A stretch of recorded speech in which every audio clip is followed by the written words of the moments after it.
የዕለቱን ፕሮግራም ይዘን ቀርበናል።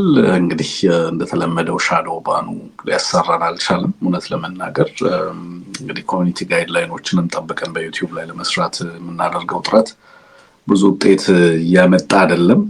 አይ ቲንክ በሌሎች አማራጮች ላይ መምጣት ካልሆነ በስተቀር ባኖች አሉብን። ስለዚህ ነምበር ኦፍ የሚያየንን ሰው ምንም አልጎሪዝሙ ሙሉ ለሙሉ ቻናላችንን ሻዶ አድርጎታል። መስራት የማንችልበት ደረጃ ላይ ደርሰናል ማለት ይቻላል አሁን ባለው ሁኔታ። እንደዛም ሆኖ ግን ያው ስቲል ሰዎች እያያችሁ ነው ያላችሁት። ሀሳብ አስተያየቶቻችሁንም እንደዚሁ እየተቀበልን ያለ ነው። በሳተላይት ለመምጣት የምናደርገውን ጥረት ስለዚህ በተለይ በሚቀጥሉት 2 ሳምንታት ላይ በጣም አጠናክረን የምንሰራበት ነው የሚሆነው። ከዛ ውጭ ደግሞ በተለያዩ ቻናሎች ላይ እንደዚሁ ለመምጣት ጥረት እናደርጋለን። ከነዚህ በተጨማሪ ማለት ነው በዛ መንገድ እንግዲህ ሀሳቦቻችን ተደራሽ እንዲሆኑ ለማድረግ ጥረት የምናደርግ ነው የሚሆነው።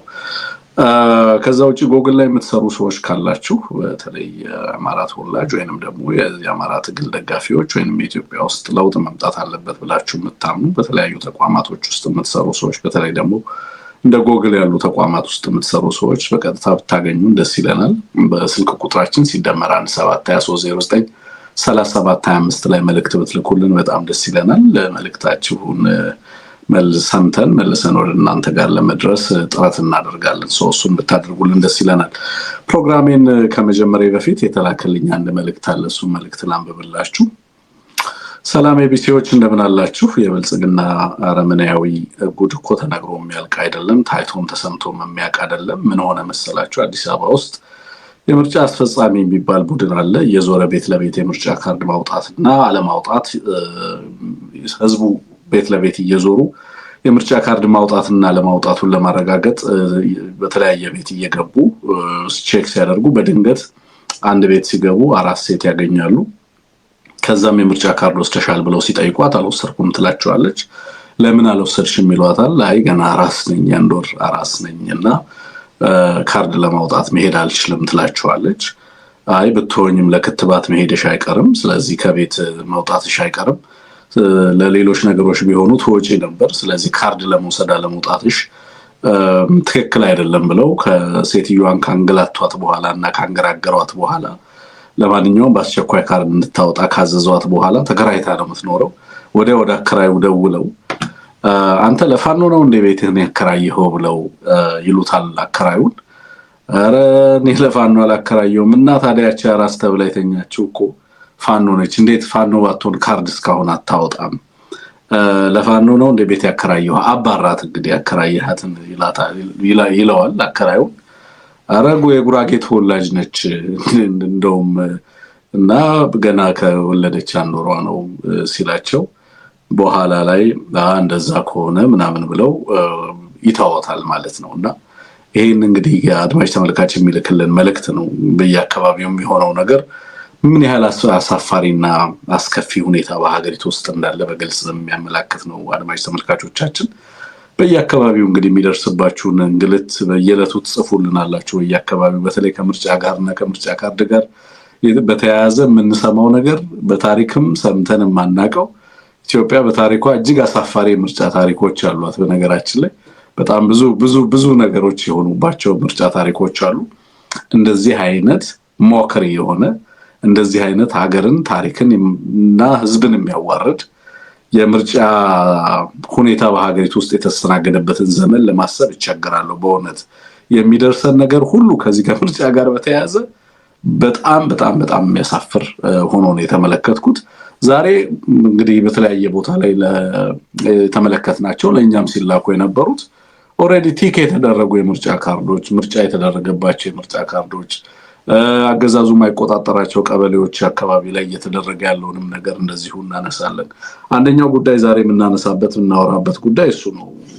ሌላው በሸዋ ቀጠና መራቤቴ በተለያየ ዙር የገባ የሰራዊቱ በተለይ አገዛዙ ሰራዊት በከፍተኛ ደረጃ በተለይ ኮማንዶ እየተባለ የሚጠራው የ102ኛ አየር ወለድ ኮማንዶ በከፍተኛ ደረጃ መመታቱን የሰማነው ዛሬ እንግዲህ በሸዋ በተለይ ከትናንትና ጀምሮ የምንሰማው ነገር በተለይ በዚህ በአገዛዙ ኃይል ላይ የሚደርስ እንትን በጣም ከፍተኛ ምት ነው እያስተናገደ ያለው። በዚህ ምክንያት መቶ ሁለተኛ የሚባለው አየር ወለድ ኃይል ሙሉ ለሙሉ ተበትኗል የሚል ነው ዛሬ ደረሰ። እንደውም አመራሮቹም ጭምር ተከበው አንዳንድ ቦታ ላይ አመራሮቹንም ለመያዝ ለሙከራ ሲደረግ እንደነበረ ነው የሰማነው። በራያ ቆቦም እንደዚሁ የነበረው ሁኔታ ዛሬም እንደቀጠለ ነው። በነገራችን ላይ ከዛ አካባቢ የደረሱ መረጃዎች አሉ። አፋብን ያወጣው መግለጫ አለ። ወደ ከተማው ዘልቆ መግባቱን የገጠር ቀበሌዎችንና ከተማው ዙሪያ ላይ ያሉ ከተሞችን በሙሉ መቆጣጠሩን የሚገልጽ መግለጫ አውጥቷል። እሱንም ወደ እናንተ የምናደርስ ነው የሚሆነው። የአብይ አህመድ አሰልቺ የሆነ ቃለ መጠይቅ በየጊዜው ያደርጋል። እውነት ለመናገር ጋዜጠኝነትና በጋዜጠኝነት ሙያ ውስጥ ሆነን ይሄንን ፕሮግራም እየሰራን ወደ እናንተ ለማድረስ ጥረት ባናደርግ ኖሮ የአብይ አህመድ የሚናገረውን ነገር ለመስፋት ፍላጎቱ የለኝም ብቻ ሳይሆን ሌላም ሰው እንዲሰማ አድቫይዝ አላደርግም። በዚህ ምክንያት አብዛኞቹን የሚናገራቸውን ነገሮች አልሰማም። ግን ፓርላማና አንዳንድ ጉዳዮች የግድ ልንናገርባቸው የሚገቡ ጉዳዮች ሲኖሩ የግድ እንድናያቸው እንገደዳለን። ትናንትና ከአንድ ያደረገው እንግዲህ ምንን አስበው ቃለ መጠየቅ እንዳደረገ አላውቅም። ሊትራሊ በሁሉም ጉዳይ ላይ ነው የሚናገረው። እሱ በሚናገራቸው ሁሉም ጉዳዮች ላይ ሀሳብና አስተያየት መስጠት አዳጋች ነው። ትላንትና የባቡር ሀዲድን በተመለከተ እና የልማት አማራጮችን በተለይ ደግሞ የሀገሪቱን ስትራቴጂክ ሪሶርስ እና መዋለ ንዋይ በኢንቨስትመንት ዘርፍ በተለይ በፐብሊክ ኢንፍራስትራክቸር ላይ በሚደረገው ኢንቨስትመንት ዙሪያ የተናገረው ነገር አለ። የዚህ የአዋሽ አራ ገበያ መቀሌ የባቡር ሀዲድን አስመልክቶ ያነሳው ነገር አለ። ያወራው ኢኮኖሚክስ ነው የሚመስለው። የሀገሪቱን ውስን ሪሶርስ በምን ላይ እናውል ከሚል አንጻር ያነሳው ነው የሚመስለው። ግን የተናገረው ነገር አልቲሜትሊ እንደዛ አይደለም ለኔ። ለዚህም ነው የምናነሳው። በነገራችን ላይ ከብድር አስተዳደር ጋር ከምናምን ጋር የተገናኙ ነገሮችን አይደለም የምናነሳው። በዋናነት የምናነሳው ከዚህ ከሀዲዱን አስመልክቶ የባቡር መንገድ ዝርጋታውን አስመልክቶ አብይ የተናገራቸው ነገሮች አሉ። እሱ ነገር ዝም ብሎ ተራ ነገር መስሎት የሚያልፍ ሰው ሊኖር ይችላል። ለምን ተነገረ፣ በምን አግባብ ተነገረ የሚለውን ነገር ግን በደንብ የምናነሳ ነው የሚሆነው። ሌላው በኦሮሚያ ውስጥ ያለው የአፈና ቡድንን በተመለከተ እንግዲህ በጣም በርካታ መረጃ ነው እየወጣ ያለው። ከዚህ ጋር ተያይዞ ብዙዎቻችሁ በዚህ ጉዳይ ምናልባት በጣም አስከፊ መሆኑን ከመረዳታቸው የተነሳ በአምቦም በሻሸመኔም በሌሎችም የኦሮሚያ ከተሞች ውስጥ የሚደረገውን ነገር በተመለከተ አሰቃቂ የሆነ ነገር ተመልክታችኋል። በዚህም በብዙ ሰዎች ዘንድ የተፈጠረ ቁጣ እንዳለ ተመልክቻለሁ። እኔ ደግሞ ይሄንን አገዛዝ አሁንም አንዳንድ እንደዚህ አይነት ነገር ስታዩ ለምን እንደምትገረሙ ነው የሚገርመኝ እንጂ የዚህ አገዛዝ ባህሪ ቫዮለንስ፣ እንደዚህ አይነት ጥፋት የዚህ አገዛዝ መገለጫ አይደለም ወይ ስል ዛሬ መከራከሪያን አቀርባለሁ ማለት ነው። እኔና አንሙት ነን ቆይታ የምናደርገው። ትንሽ ጉንፋን አሞታል አንሙት፣ ግን ደግሞ ዛሬ ከሱ ጋር ነው ቆይታ የምናደርገው። ስለዚህ እሱም አለ ማለቴ ነው። እንኳን ደህና መጣችሁ ማለት ፈልጋለሁ አድማጭ ተመልካቾችን። ከዛ በኋላ በቀጥታ ከአንሙት ጋር ቆይታ የምናደርግበትን ፕሮግራም ጀምራል። በነገራችን ላይ ዛሬ የአዲሱ ቻናላችን ላይ ስቲከር መግዛት የምትችሉበት ሁኔታ ተፈጥሯል። ማስታወቂያዎችንም መስራት ጀምሯል ዩቲዩብ። ቀስ እያለ ሊለቀን የሚችልበት ምናልባት ከሻዶው ባን ልንወጣ የምንችልበት ሁኔታ ካለ እንሞክራለን። እንግዲህ እንዳልኩት this is ከኛ አቅም በላይ ነው። ከአማራ ተቋማት በአቅም በላይ ነው። በቀጥታ ከአማራ ላይ የሚሰሩ ስራዎች አብዛኞቹ ፕላትፎርም የላቸውም። እውነት ለመናገር በተለይ በእነዚህ በማህበራዊ ዩቲዩብ ላይ ባሉ ፕላትፎርሞች ላይ ከፍተኛ ጫና ነው ያለባቸው። እንዳልኩት የዩቲዩብ እንትኖችን ለምሳሌ አሁን እኛ ቪዲዮዎችንም ጭምር ማሳየት ትተናል ሙሉ ለሙሉ ማለት ነው። በዚህ ምክንያት የሚደርሱን መረጃዎች አሉ። በህዝብ ላይ የሚደርስ አትሮሲቲ አለ፣ በየጊዜው የሚደርስ ግድያ አለ፣ መፈናቀል አለ፣ አርሶ አደር ሰብል ይቃጠላል፣ ህፃናት ይታገታሉ፣ እናቶች ላይ በጅምላ መቀበር አለ። እነዚህን ሁሉ የሚደርሱንን በህዝባችን ላይ የሚደርሱ አሰቃቂ መከራዎችን የኮሚኒቲ ጋይድላይን እያልን አናሳይም ማለት ነው። የምናቀርበው ነገር የሀሳብ ሙግት ብቻ። አሁን ላይ ለምሳሌ በጦርነቱን በተመለከተ የፋኖን የወታደራዊ እድገት ደረጃ ነው የምንነግራችሁ እንጂ ከዛ የተለየ ፕሮፓጋንዳ የምንሰራበት ሁኔታ የለም። ምክንያቱም ፕላትፎርሙ አይፈቅድም። ያገዛዙን ተቋማት ይዘናቸው ቢሆን ኖሮ ምን እንደምንሰራ መገመት ትችላላችሁ እያስባለሁ። ግን እንደዚህም ሆኖ ቪዲዮዎችንም ትተን ሌሎች ነገሮችንም ትተን ሐሳብ ላይ ብቻ ለማውራት መተን በእንደዚህ አይነት ሻዶው ባን ውስጥና ባፈና ውስጥ ነው የምንሰራውና ለዚህ ነው እኔ ቆራት ታጋዮች ከሆንን እውነት አማራዎች የምርም ቆርጠን ለመታገል የወሰንን ከሆንን ፕላትፎርሞች ሊኖሩን ይገባል። ቢያንስ ሳተላይት ላይ መምጣት የሚቻልባቸውን እድሎች ማስፋት ይሄ ቁጭት ሊፈጥርብን ይገባል በእውነት እና እነዚህን ፕላትፎርሞች ለማሳካት መስራት አለብን ብዬ ነው የማስበው። እና ይበልጥ ተደራሽኛ 60 70 ሺህ 50 80 ሺህ ህዝብ ጋር ነው በስንት እንትን እንድንደርስ የሚሆነውና መሆን የነበረበት ሚሊዮኖች ጋር መድረስ ነው ያለብን። እያንዳንዱ ኢትዮጵያ ውስጥ ያለው ቤት ላይ መድረስ የምንችልባቸውን አማራጮች ሁሉ መፍጠር መቻል አለብን ብዬ ነው ማስበውና ከዚህ አንፃር በርካታ ስራ መስራት እንዳለብን ነው የምረዳው። ኤኒዌይ ያገዛዙ ፍራስትሬሽን ካገዛዙ ፍርሃት ካገዛዙ ዲስፐሬሽን የሚመነጭ ነው በዋናነት በእነዚህ ስጋቶች ምክንያት ሀገሪቱ ያላትን ውስን ሪሶርስ ለአፈና ይጠቀምበታል። አፈናው ዩጋንዳም ኬንያም ኮሪያም አሜሪካም ሌሎች ቦታ ላይ ያሉ የአማራ ሚዲያዎችን ፕላትፎርሞችን በማፈን ነው ጊዜያቸውን የሚያጠፉት። ለዚህም ያላቸው ሪሶርስ ሁሉ ይሰጣሉ። ይሄ ግን የአማራን ትግል ሲያቆመው ሲያደበዝዘው አልተመለከትም። በየዕለቱ የነሱ አፈና እንዳለ ነው። በየዕለቱ የነሱ ካራክተር አሳሲኔሽን እንዳለ ነው። በየዕለቱ የነሱ በኤአይ ታግዘው በብዙ ሀገራት የገልፍ ሀገራት ገንዘብም ጭምር አግዟቸው በጣም በርካታ አፈናዎች ያካሂዳሉ። ግን ምንም መቀየር አልቻሉም።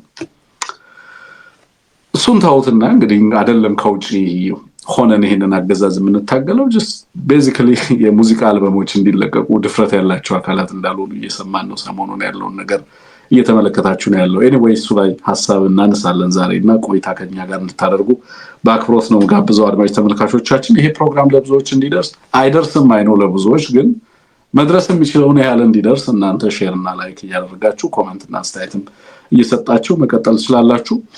ከቻላችሁ ስቲከር ምናምን መግዛት ብትችሉ ምናልባት እንትን ላይ ያደርገው ይችላል በተወሰነ መንገድ ቻናሉን ለብዙዎች ሪኮመንድ ላይ ያደርገው የሚችልበት ሁኔታ ካለ እንግዲህ እንሞክራለን ማለት ነው። ለማንኛውም መልካም ቆይታ ይሁንላችሁ። አንሙትን ጋብዛለሁ። በድጋሚ መልካም ቆይታ እንዲሆንላችሁ እየተመኘሁ ማለት ነው።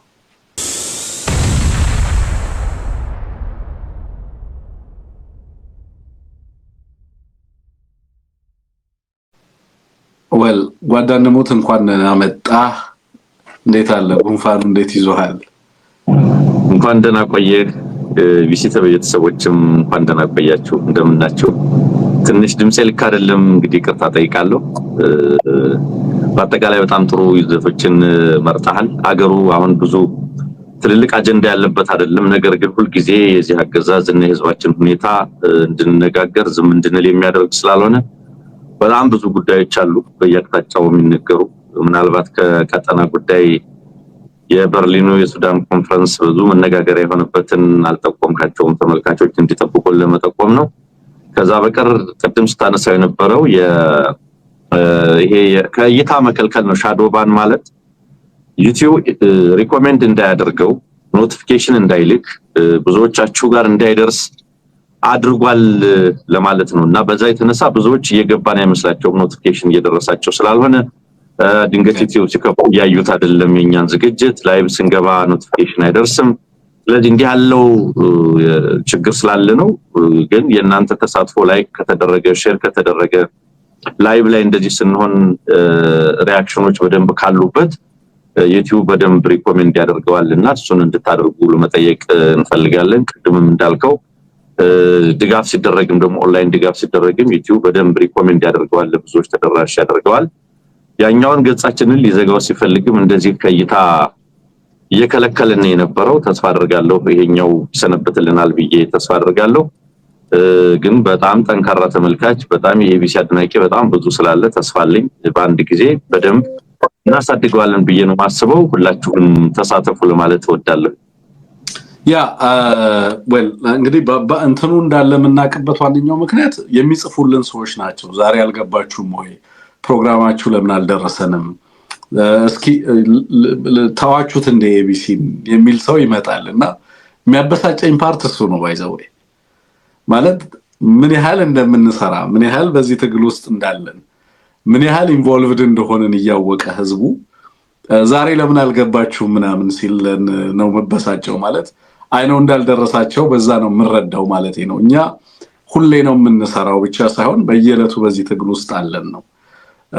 ሌላ የህይወት እንትን የለንም ነው። 24/7 ህይወታችንን ዴዲኬት ያደረግንበት ጉዳይ ነው። ሰው በየዕለቱ ነው የምንሰራው። እናንተ በየዕለቱ ከፈለጋችሁ ኤቢሲ በየዕለቱ ፕሮግራም እየሰራ እንደሆነ በግልጽ ማወቅ ይገባል።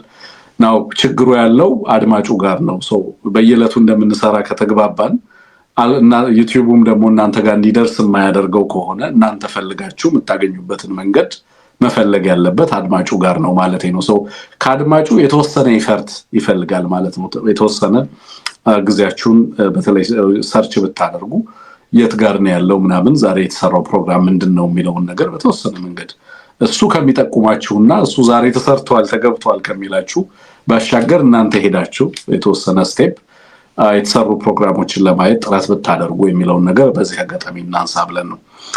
አንሙት ከመረጃዎችን እንነሳ። እንግዲህ በሸዋ ካለው ሸዋ ቀጠና ላይ መርሃቤቴ ትናንትናና ከትናንት ወዲያ ጀምሮ በተለያየ ዙር የገባ የአገዛዙ አየር ወለድ ኮማንዶ በከፍተኛ ደረጃ መመታቱን ወይንም ደግሞ ማለቁን ነው እየሰማን ያለነው። እጅግ አስደንጋጭ ነገር ነው። በነገራችን ላይ የደረሰኝ መረጃ ከዚህ አንፃር አስደንጋጭ የሆነው በተለይ ለአገዛዙ ኃይል ነው እና ከባድ የሆነ የገባ ወታደር አልወጣም ነው ባለው መረጃ መሰረት አንሙት የደረሰኝ 2 እና 3 ዙር ወታደሮችን በተደጋጋሚ ለማስገባት ሞክሯል። ከትላንትናና ከትላንት ወዲያ ጀምሮ በጣም በርካታ ያገዛዙ ኮማንዶ ነው ያለቀው። አዳዲስ ኃይል ከተለያዩ ከተሞች ለማንቀሳቀስ ሞክሯል። ከአለም ከተማ እንደዚሁ ከለሚ የተለያዩ ወታደሮችን ተጨማሪ በ3 እና በ4 ዙር ለማስገባት ሞክሯል። በመጀመሪያ 2 ዙር የገባው ወታደር አልወጣም። 3ኛ እና 4ኛ ዙር የወጣው ወታደር ደግሞ በከፍተኛ ደረጃ አልቋል ያለን መረጃ። ከዛም እንግዲህ ዋናዎቹ እንደውም አመራሮቹም ጭምር ኮሎኔሎቹም ጭምር አዛዦቹ እንደዚሁ ከበባ ውስጥ ገብተው ያመለጡበት ሁኔታ ነው ያለው። ኮሎኔል ማቴዎስን ጨምሮ ሌሎችም የሱ ጓዶች እንደዚሁ ከፍተኛ ጥቃት እንደደረሰባቸው እና ከመያዝ እንደተረፉም ነው እየሰሙ ያለውት እና መጠነ ሰፊ ውጊያ እየተደረገ ነው ያለው ሸዋ ላይ። ሌላው በራያ ቆቦ ሲደረግ የነበረው ጦርነት ነው። በነገራችን ላይ በራያ ቆቦ ከባድ ረጅም ሰዓታትን የወሰደ 2 ቀናቶችን የፈጀ ጦርነት ሲካሄድ ነው። ስቲል አልበረደም። አንሙት ጦርነቶቹ ስቲል እየተካሄዱ ነው ያሉት። በከፊል ወደ ቆቦ ከተማ መግባት እንደተቻለ ነው የአፋብን መግለጫ የሚያሳየው። በርካታ ያገዛዙ ሰራዊት መመታቱን በተለይ መከላከያው እና ፌደራል ፖሊስ የሚባለው በከፍተኛ ደረጃ የተጎዳ መሆኑን ነው የሰማነው።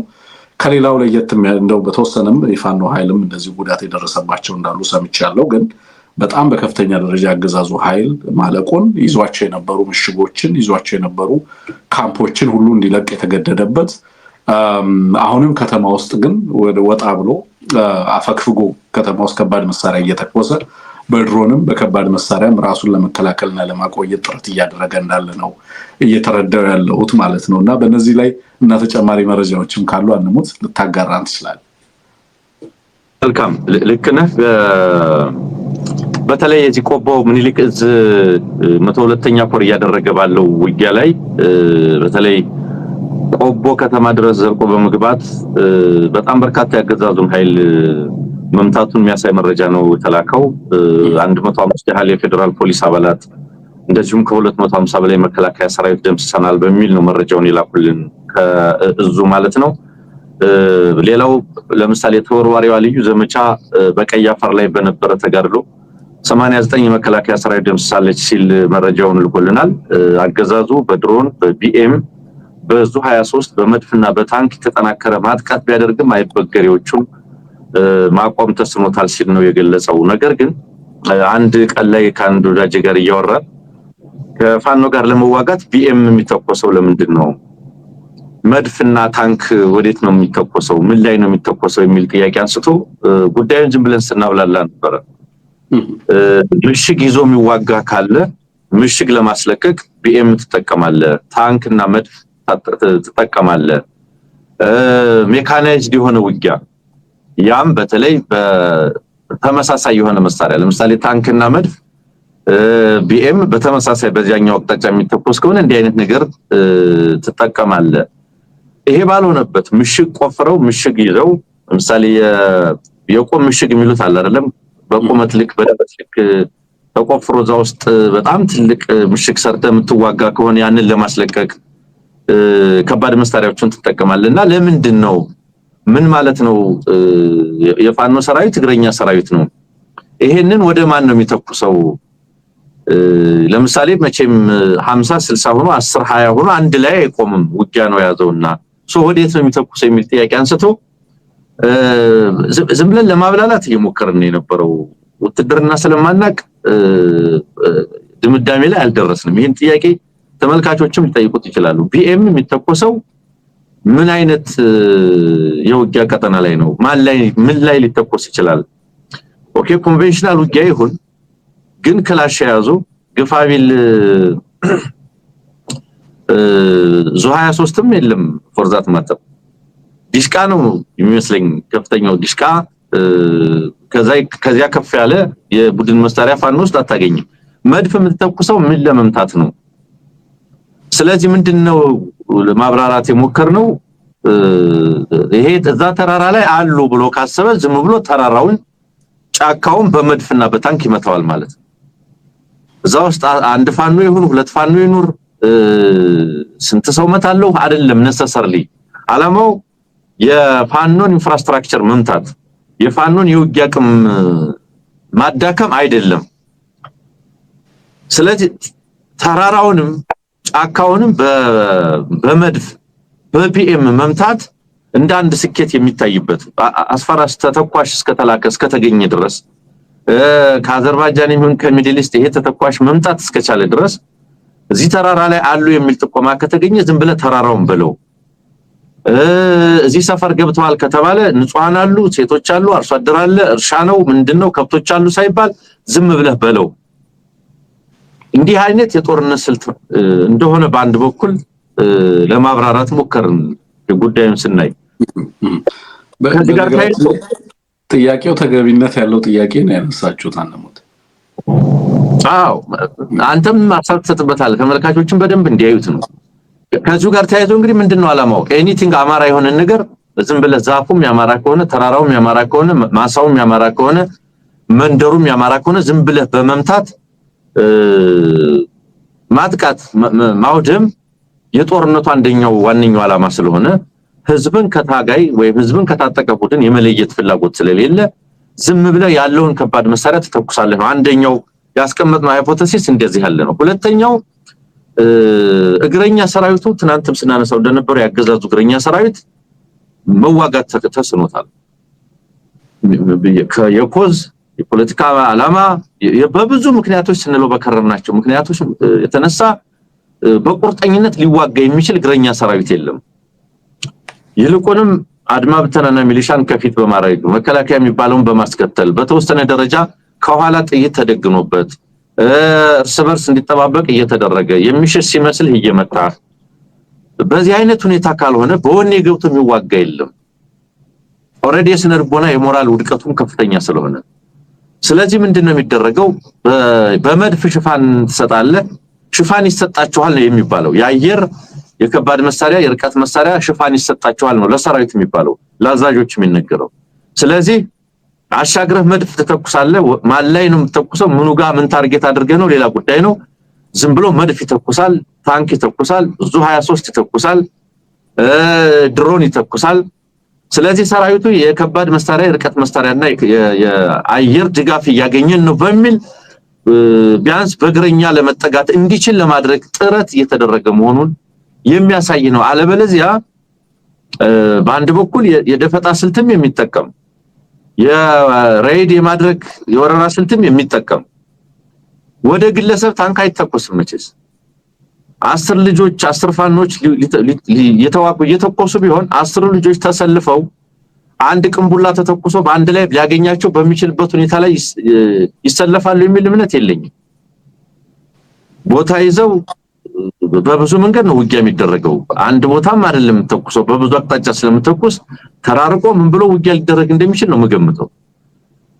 ስለዚህ በዚህ ሁኔታ ውስጥ ታንኩ ምንድነው የሚያደርገው? መድፉ ምንድነው የሚያደርገው? ፋኖ የሚተኩሰው ከባድ መሳሪያ የለም። ፋኖ የሚያሽከረክረው ታንክ የሚነዳው ሌላም ነገር የለም።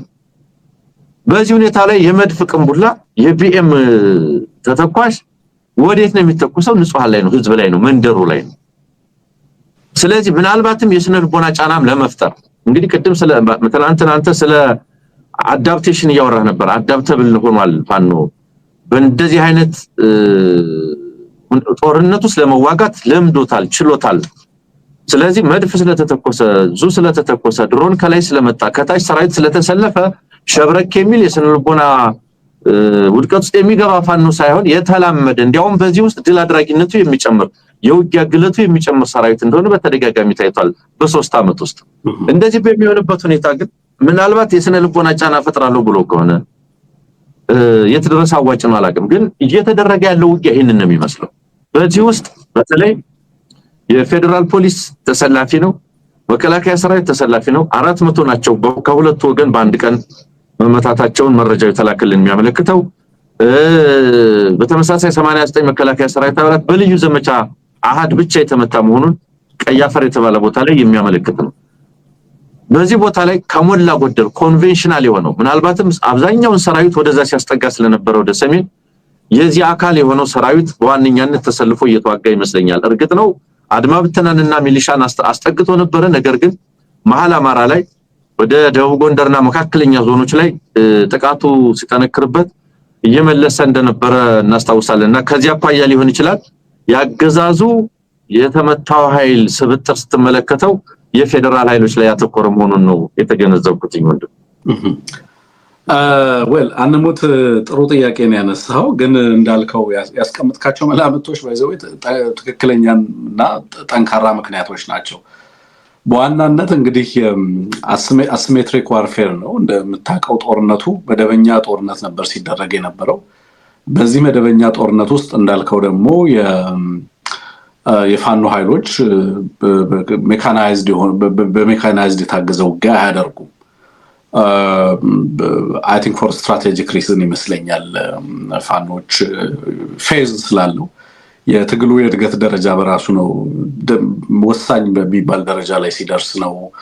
በተለይ ደግሞ የአየር አቅም ከገነባህ በኋላ የሜካናይዝድ አቅምህን ለመጠበቅ መሬት ላይ ያለውን የሜካናይዝድ ኃይል የማደራጀት ስራዎች የሚሰሩበት አይ ቲንክ አሁን ወደዛ አደረጃጀት ውስጥ ተገብቷል። እንደምመለከተው በተለያየ ጊዜ የሜካናይዝድ አሰልጣኞች፣ ሰልጣኞች ምረቃ ሲደረግ እየተመለከትን ያለ ነው። ግን እስካሁን አሁን ባልከው መሰረት የሜካናይዝድ ጦርነት አያደርግም ፋኖ። በዋናነት የሚያደርጋቸው የጦርነት ስልቶች ምናምን የተለዩ ናቸው። በግልጽ የሚታወቅ ነው። ቅድም እንዳልከው የቡድን መሳሪያዎች አሉ። ግን ከዛ በዘለለ የእግረኛ ላይ ትኩረት አድርጎ የሚታገል ኃይል ነው። ከዛ ውጪ ግን በርካታ አይነት የጦርነት ስልቶችን ይጠቀማል። እስከዛሬ ድረስ እንግዲህ የምንመለከተው እንደዛ አይነት ነገሮችን አይተናል።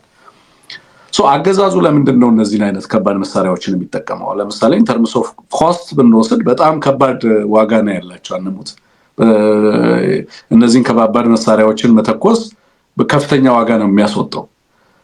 ተራ ዋጋ አይደለም። እነዚህን ተተኳሾች መግዛት በጣም ከባድ ብዙ ዋጋ የሚያስወጣ ነው። ውድ ናቸው። ይሄንን ግን ያለ ገደብ ነው ሲጠቀም የምትመለከተው። ሁለት ምክንያቶች አንተ ያስቀመጥካቸው በመሰረቱ ሚዛን የሚደፉ ናቸው ብዬ ነው ማስበው። አንደኛው ለምሳሌ እነዚህን ከባድ መሳሪያዎች የሚጠቀምበት ምክንያት የስነ ልቦና ጫና መፍጠር ነው።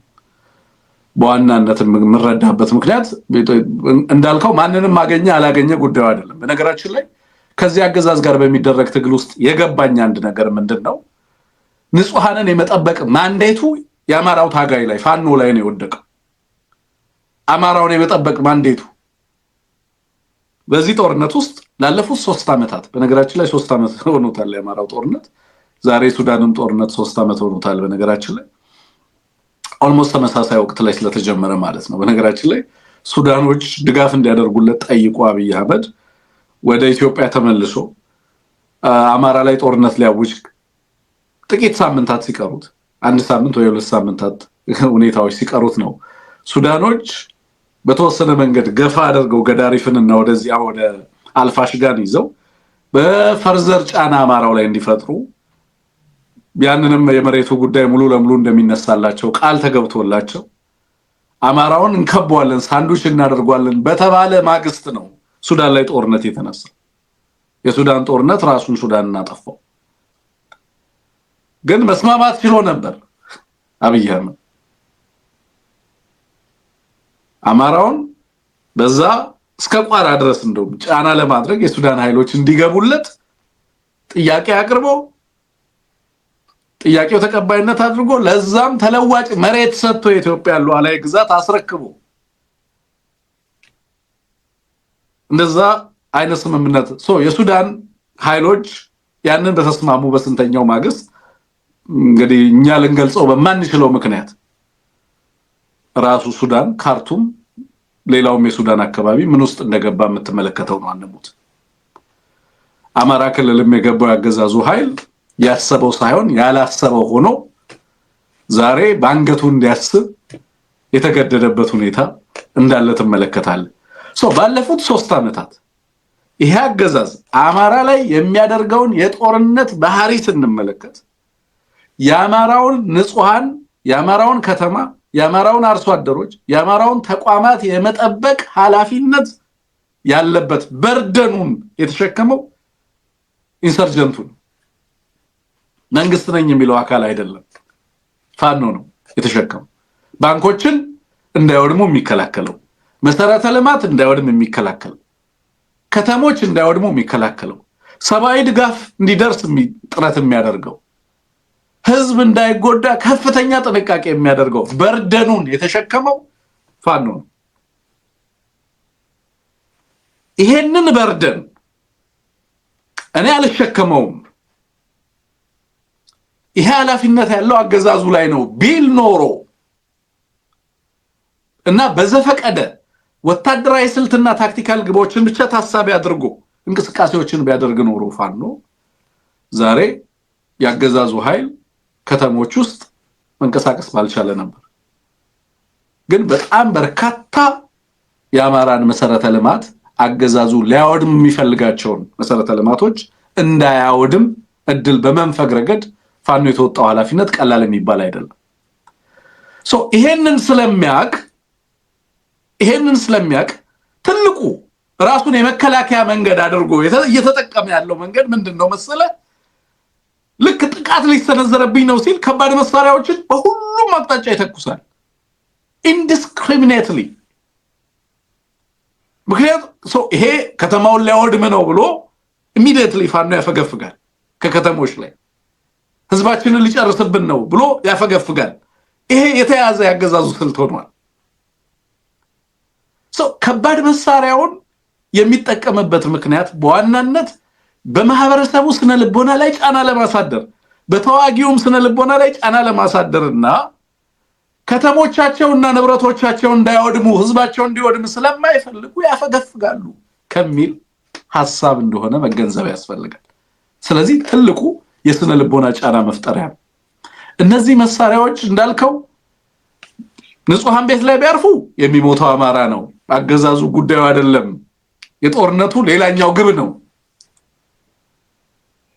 የጦርነቱ ግብ እንዳልከው የአማራን ህዝብ ለዚህ አገዛዝ ተገዢ እንዲሆን ማድረግ ብቻ እንዲገብር ማድረግ ብቻ እኮ አይደለም። አንሞት ውድመትም የዚህ ጦርነት ማኒፌስት ፋንክሽን ነው። ደብቀውታ አያውቁም። በነገራችን ላይ ለዚህ ነው አንኢንቴንድድ ኮንሲኩዌንስ ነው። በጦርነቶች ውስጥ በነገራችን ላይ ውድመት የጦርነት አውትካም ነው አይደለም? ውድመት የጦርነቱ ውጤት ነው። በመሰረቱ ግን የጦርነቱ ግብ ውድመትን ማስከተል አይደለም። በብዙ ቦታ አይደለም። ለምሳሌ አንሙት አንድ ሰው የጠየቀኝን ክሪቲካል ጥያቄ ላንሳል። አሜሪካንና እስራኤል ያንን ሁሉ የአየር ጥቃት እና ድብደባ ኢራን ላይ ፈጽመዋል። በጣም በርካታ ድብደባ ነው የተደረገው። በዚህ ውስጥ እና በዚህ ወቅት በ46 ቀናቶች ውስጥ የሞተውን ሰው ቁጥር ብታሰላ እና ይሄ አገዛዝ በአማራ ህዝብ ላይ በሚያደርሳቸው ውልቂቶች ብትመለከተው ብትለካው ይሄ ሁሉ የአየር ድብደባ ያው ሃይሊ ፖፑሌትድ የሆኑ አካባቢዎችን ክሪቲካል ኢንፍራስትራክቸሮች ያሉባቸውን አካባቢዎች ነጥለው በመምታት የደረሰውን የህዝብ ጉዳት ስትመለከትና በአንድ ጦርነት በአማራ ጦርነት ውስጥ ይሄ አገዛዝ በንጹሃን ላይ የሚያደርሳቸውን እልቂቶች ስትመለከት የጦርነቶቹን ዓላማና ግብ በግልጽ ትረዳለህ። ይሄ አገዛዝ ለምንድነው ይሄን ያህል ውድመት የሚፈጽመው በአማራው ላይ ለምንድነው ህዝብን ታርጌት የሚያደርገው የሚለውን በትክክልም የጦርነቱን ዓላማ ይነግራል። በአማራው ላይ ፍጅትን መፍጠር የጦርነቱ ግብ እንጂ በጦርነት ውስጥ እግረ መንገዱን የሚደርስ አውትካም አይደለም። unintended consequence ሳይሆን intended ግብ ነው፣ የታቀደ ግብ ነው። ስለዚህ በከባድ መሳሪያ ደኑ ቢወድም መሰረተ ልማቱ ቢወድም ያርሳደሩ ሰብል ቢወድም ይሄ አገዛዝ በአንድ በኩል እግረ መንገዱን እያሳካ ያለው ግብ አካል ተደርጎ መወሰድ ያለበት ነው። በርደኑ ማላይ መጣ ነው። ኢንፍራስትራክቸሮችን የመጠበቅ ህዝብን የመጠበቅ ሰብአዊ ድጋፎችና ሰብአዊ አቅርቦት እንዲመጣ ንጹሃን ከጥቃት እንዳይደርስባቸው ንጹሃንን ከጥቃት የመጠበቅ ኃላፊነቱ ሁሉ ማላይ መጣ ያፋብን የፋኖ ተዋጊዎች ላይ ወይንም ደግሞ ኃይሎች ላይ ያረፈ መሆኑን ተመለከታለ ማለት ነው። በዚህ ምክንያት ኃላፊነት ስለሌለበት የስነ ልቦና ጫና ይፈጥርልኛል በሚል በከፍተኛ ደረጃ እነዚህን ከባድ መሳሪያዎች ሲጠቀም እንመለከተበት ሁኔታ እንዳለ ግልጽ ነው ማለት ነው። ይሄም ሆኖ ግን ሌላኛው የሚያሳየን ነገር ምንድነው? ይሄ አገዛዝ እነዚህን ከባድ መሳሪያዎች ካልተጠቀመ በስተቀር ሰራዊቱ ሄዶ ተዋክቶለት አንድን አካባቢ ሊቆጣጠርለት የሚችልበት ስነ ልቦና ደግሞ የሌለው መሆኑን የመዋጋት ስነ ልቦና የሌለው መሆኑን ደግሞ በግልጽ ተመለከታለህ። አንተ እንዳልከው ሌላው አቅሙን የሚያሳይ ነው፣ የወታደሩን የማድረግ አቅም። አንተ እንዳልከው 5 እና 6 ተዋጊዎች በዚህና በዛ አካባቢ ላይ አሉ ተብሎ እንደዚህ አይነት በዘፈቀደ የሚተኮሱ ከባድ መሳሪያዎችና የከባድ መሳሪያ ድብደባዎች አልቲሜትሊ የሚነግሩህ ነገር ያገዛዙን የመፈጸም አቅም በጦር ግንባር ባትልፊልድ ኢፌክቲቭነስ የሚሉት በጦር ግንባር ለመፈጸም ያለውን አቅም ውስንነት እንድትመለከት ያደርጋል ብዬ ነው ማስበው። አንሙት ከነዚህ አንፃር ነው እነዚህ ነገሮች የሚፈጽመው የሚለውን ነገር ለማንሳት ነው። ከዛ ውጪ ግን ቆቦን ለመያዝ የተደረገው ትንቅንቅ ከባድ ዋጋ አስከፍሏል። በአገዛዙ በኩል በጣም ከባድ 300 እና 400 የሚጠጉ ኃይሎች ናቸው። አጠቃላይ 250 የመከላከያ ኃይል 108 ነው 125 ነው የፌደራል ፖሊሶች እንደዚሁ እና ሚሊሻና አድማ ብተናው በቁጥር ስላልገባ ይመስለኛል አንሙት እንጂ ተጠቅመዋል። አሁን የሚያስገርመው ነገር ይሄ ነው። አንሙት ፌደራል ፖሊስ ተጠቅመሃል፣ ድሮኖች ተጠቅመሃል፣ መከላከያ ሰራዊት አለ፣ ጥምር ጦር የሚባለው የክልሉ ሚሊሻና አድማ ብተና ኃይል አለ። እነዚህ ሁሉ ኃይሎች በጋራና በህብረት በትብብር ነው እንግዲህ ከፋኖ ኃይሎች ጋር ውጊያ የሚያደርጉት። እንግዲህ አንድን ከተማ ለመከላከል ድሮኖችን ጭምር የአየር ኃይልን ጭምር እየተጠቀምክ ማለት ነው። ይሄ በራሱ ትላንትና እንዳልኩት የሚነግርህ ነገር እንዳለ በግልጽ መመልከት እንችላለን ለማለት ነው። ኤኒዌይ በሸዋም በምስራቅ አማራም በሌሎችም የአማራ አካባቢዎች ላይ እንደዚሁ ዛሬም መጠነ ሰፊ ውጊያዎች ሲካሄዱ ውለዋል። ያገዛዙ ኮማንዶዎችን በተመለከተም እንደዚሁ በመራቤቴ በተለይ በሸዋ ከፍተኛ ውጊያ ሲደረግ መዋሉን በዚህም ያገዛዙ ኃይል ላይ ከፍተኛ ጉዳት እየደረሰ እንዳለ የሰማነው ነው። ሌላው እንድናነሳ የምፈልገው እንግዲህ ከዚህ መረጃ ምናልባት ከዚህ ጋር የተያያዘ ሌላ ዜና ከሌለ በስተቀር አንሙት ወደ ምርጫን በተመለከተ ከሰማናቸው ነገሮች ጋር ተያይዞ አንዳንድ ጉዳዮችን እንድናነሳ ፈልጌ ነው። ያ ምርጫን በተመለከተ አንድ በፋሲል የጻፈው በማህበራዊ ሚዲያ ላይ አንድ ጽሁፍ ተመልክቻለሁ። በሌሎች አካባቢዎችም ደግሞ የምርጫ በተለይ ብልጽግና ምርጫ የሚበተናቸውና የሚያሰራጫቸውን ፎርሞች በተመለከተ እንደዚሁ እየወጡ ያሉ መረጃዎችን ትመለከታለህ። ምንድነው እየተባለ ያለው? ከወረዳ ውጪ ብልጽግና በማይቆጣጠራቸው የገጠር ቀበሌዎች የምርጫ ሁኔታው የሴፍቲኔት ሌሎች የልማት ድርጅቶችን የህዝብና ቤት ቆጠራ ዳታዎችን በመጠቀም ራሳቸው በያሉበት ወረዳና በዞን ከተሞች ላይ ሆነው ምርጫ እየመረጡ እንዳሉ ሚሊሻ ምርጫ እየመረጠ እንደሆነ በህዝቡ ስም እየተፈረመ ምርጫ እየተመረጠ እንዳለ አንዳንድ አካባቢ ኮሮጆዎቹ ሙሉ ምርጫ ተመርጦ መጠናቀቁን የሚገልጹ መረጃዎች ናቸው እየሰማን ያለ ነው። and I'm baffled። አሁን እኔ መገረም ነው ያለብኝ አሜን ምንድነው መሆን ያለብን? አሁን እንደዚህ አይነት ነገር ስንሰማ መበሳጨት ነው ያለብን? መገረም ነው ያለብን? ማዘን ነው ያለብን? ምን አይነት ስሜት ሊሰማን እንደሚጠበቅ ራሱ አሜን I don't know how to behave ይሄንን ስሰማ እንዴት ነው መሳቅ ነው ያለብኝ? ማዘን ነው ያለብኝ? ምን ማድረግ እንዳለብኝ እንኳን አልገነዘብም በምልህ ለመናገር ማዳጋች የሆነ ነገር ነው። በቃ ኦሬዲ ምርጫው እየተመረጠ ነው።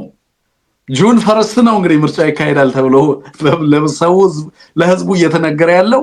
አንዳንድ የአማራ ክልል እንግዲህ አገዛዙ የማይቆጣጠራቸው አካባቢዎች ምርጫ ጨርሰዋል። ኦሬዲ ምርጫ ተጠናቋል። አሸናፊዎቹም ታውቀዋል። ኮሮጆውም ለመንግስት ተልኳል። እንደዚህ አይነት ሁኔታ ውስጥ ነው ያለው። ምንድነው ይሄንን የምትለው? አንሙት ምን እንበለው? እንዴት እንግለጸው? አዎ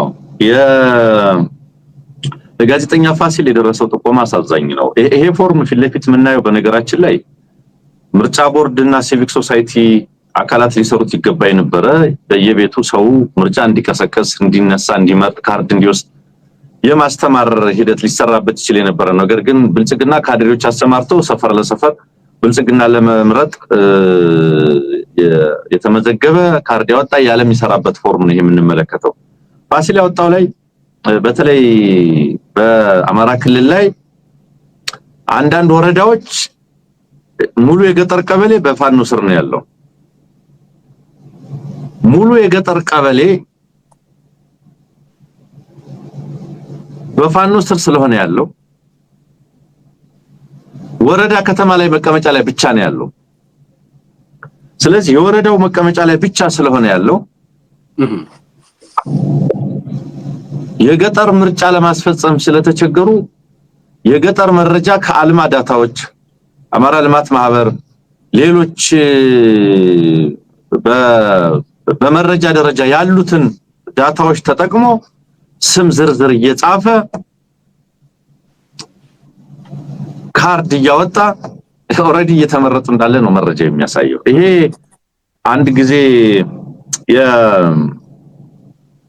እንግዲህ ህዝቡ ምንም ሊል አይችልም።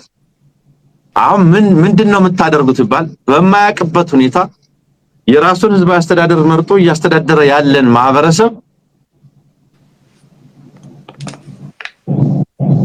ምርጫ በስምህ ካርድ ወጥቶ ምርጫ መርጠሃል ሲባል ምን ሊል እንደሚችል መገመት ነው። ምናልባት የፍቹ አለባቸው የሚባል ሰው የአማራ ፍኖት ሚል አንድ መጽሐፍ ጽፎ ነበርና እዛ ላይ ምን ይላል?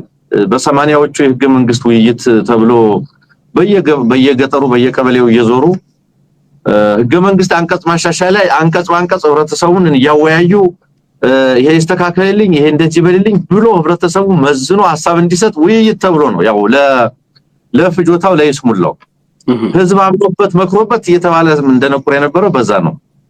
ከዛ ምን አሉና የሆኑ ቦታዎች ስንሄድ እንደው የምታወሩትን ነገርም አልገባንም። እንደው ዝም ብላችሁ ከምታደርቁን ምን እንዲሆን ነው የምትፈልጉት? ምን እንድንላችሁ ነው የምትፈልጉት አሉና አለ። አንዳንድ ጊዜ ህዝብ ባልተረዳው ሁኔታ ላይ ሩቅ በሆነበት አጀንዳ ላይ ውሳኔ እንዲወስን ለፖለቲካው ፍጆታ ግን የህዝብ ተሳትፎ ተደርጓል ብለህ ለማለት ስትጠቀምበት ያንተን ዓላማና ኢንቴንሽን ይረዳና ምን ፈልገህ ነው ብሎ ምላሽ ይሰጣል ማለት ነው። ምንድነው የፈለከው? አሁን ብልጽግና የፈለገው በስማችሁ ካርድ ወጥቶ ብልጽግና መመረጡን ነው። አሁን ቁጥር ነው የሚፈልገው ብልጽግና ይሄን ያክል ምን ህዝብ ተመዘገበ የሚል ቁጥር ነው የሚፈልገው ቁጥር ነው የሚፈልገው ደግሞ ያ ካርድ መሞላቱን ነው። ኮረጆች በዚህ አሁን ካሁኑ ገና ቲክ ተደርገው ባለቁ ካርዶች እንደሚሞላ ምንም ጥርጥር የለውም።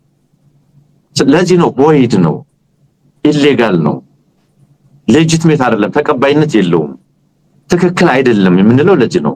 ቀደም መግቢያ ላይ ስታነሳ የነበረው ካርድ ያልወሰደ ነዋሪ አንኖ የሚባልበት ምክንያት ምንድነው? መብት አፍተር ኦል ምርጫ እንደ መብት ሳይሆን እንደ ግዴታ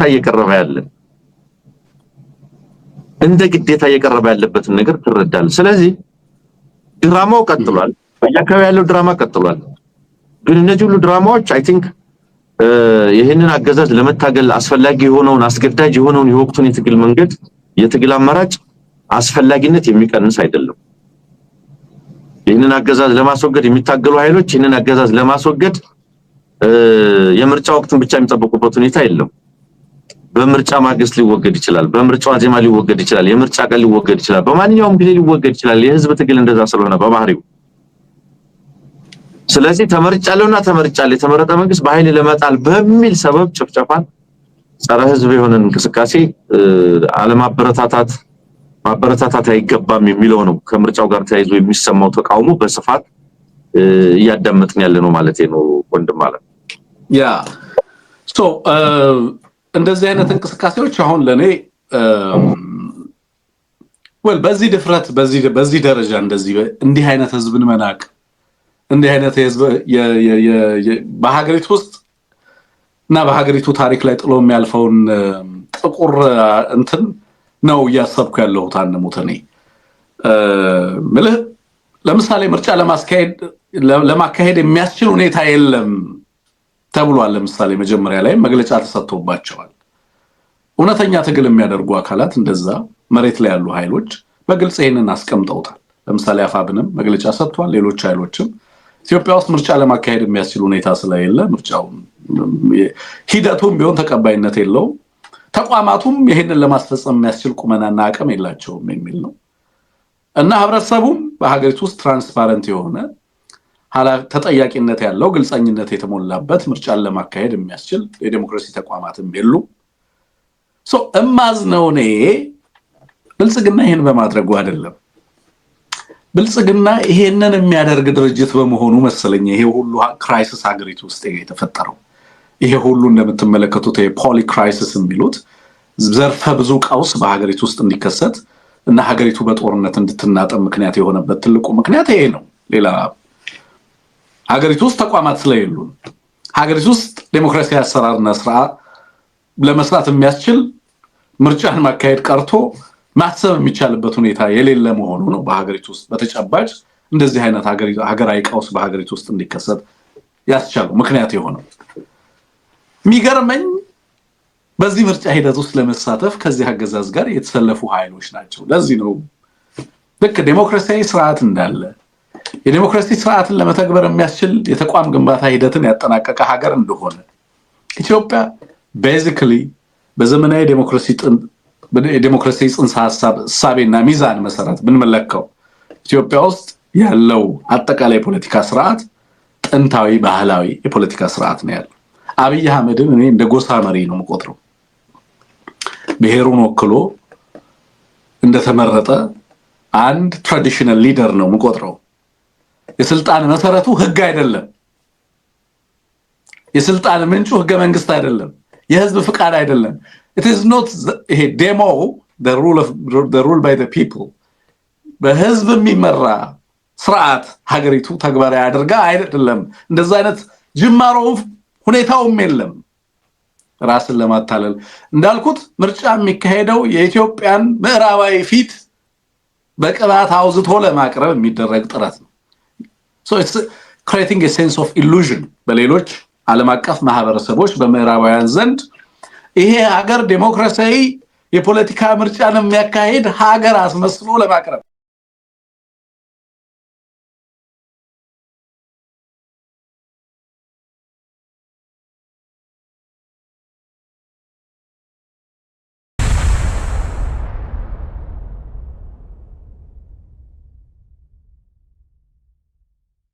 anyway ምርጫን በተመለከተ በሀገሪቱ ውስጥ ያለውን ነባራዊ ሁኔታ በተመለከተ ነው ያነሳን የነበረው እና እንደዚህ አይነት አስቀድሞ ለምሳሌ በማይቆጣጠራቸው አካባቢዎች ላይ አገዛዙ ምርጫ ካርዶችን ወስዶ ለምሳሌ አሁን በቀደም ባስኬቶ ላይ የነበረውን ሰዎች ቪዲዮ ልከውልናል። ኦሬዲ ባስኬቶ የህዝብ ተወካዮች አካባቢውን ወክላለ ፓርላማ የምትወዳደረው ሴትዮ ላይ ቲክ ተደርጎ ለአርሶ አደሩ እየታደለ ነውና ምርጫው ተጠናቆ ማለት ነው። አርሶ አደሩ ምንም ሲመጣ የምርጫ ቀን መጥቶ ካርድ ማስገባት ነው ሚናው። እንደዚህ አይነት ድራማ እንደዚህ አይነት ቀልድ ነው። ይሄ ምርጫ አልቲሜትሊ ይሄ ሂደት ሪቹዋል ነው እንዳልኩት በየ5 አመቱ የሚካሄድ ዶነሮችን ምዕራባውያኑን ምስራቃውያኑን በአንድም በሌላ መንገድ በህጋዊ መንገድ የተመረጠ መንገድ ነው የሚል ኢሉዥን መፍጠሪያ ነው እንጂ አክቹሊ ሀገሩ እንደዛ አይደለም። ሀገሩ ስልጣን የሚያዝበት መንገድ አይደለም። ዲሞክራሲያዊ ስርዓት፣ የፖለቲካ ስርዓት እና የዲሞክራሲያዊ የፖለቲካ ተቋማት በሀገሪቱ ውስጥ ኖረው ምርጫ አስፈጻሚ ከዛ የህግ ተጠያቂነት የሚኖር ፍትሃዊ ተቋማትና የፍትህ ተቋማት ኖረው ህዝቦች በእኩልነትና በዲሞክራሲያዊ መንገድ ተወዳድረው ህዝብ የመረቀውን የፈለገውንና የመረጠውን አወዳድሮ የሚመርጥበት ሂደት የለም ነው። እዛ ጋር አይደለም ያለ ነው። በጣም በብዙ ርቀት ምርጫን በተመለከተ ከጎረቤቶቻችን ጋር እንኳን ስንወዳደር ለምሳሌ ከኬንያ ጋር በጣም በብዙ ርቀት ያለን ሀገራት መሆናችንን በደንብ ማወቅ ያስፈልጋል። በዚህ ላይ ጦርነትና የጦርነት ሁኔታ ተደምሮበት ይሄንን ሲያደርግ ብልጽግና በማይቆጣጠራቸው ብልጽግና ምርጫ ይወላችሁ ኮሮጆ ላይ ሄዶ ህዝብ ካርድ ወደ ምርጫ ጣቢያ ሄዶ ምርጫ ድምጽ የሚሰጥበትን ሂደት ራሱ ብልጽግና አይፈልገው። ብልጽግና የሚፈልገው ቴሌቫይዝድ የሆነውን ክርክር ነው። እሱ ነው የሚያስፈልገው። እሱም ለምዕራባውያኑ ይሄው የምርጫ ክርክር እየተደረገ ነው። ተቃዋሚ ፓርቲዎች 18 ናቸው፣ 40 ናቸው፣ 200 ናቸው። በርካታ ፓርቲዎች ተሳትፈውበታል። በዚህ ሂደት ውስጥ ክርክር ተደርጓል። የዚህን ያህል የቴሌቪዥን ምናምን ከዛ በኋላ እዚህና እዛ አፍሪካ ህብረትም ይባላል። እሱን ታመጣለህ፣ በፈንድ ታደርጓለህ። የረሃብ ሰቀቀን ያለበት ተቋም ነው።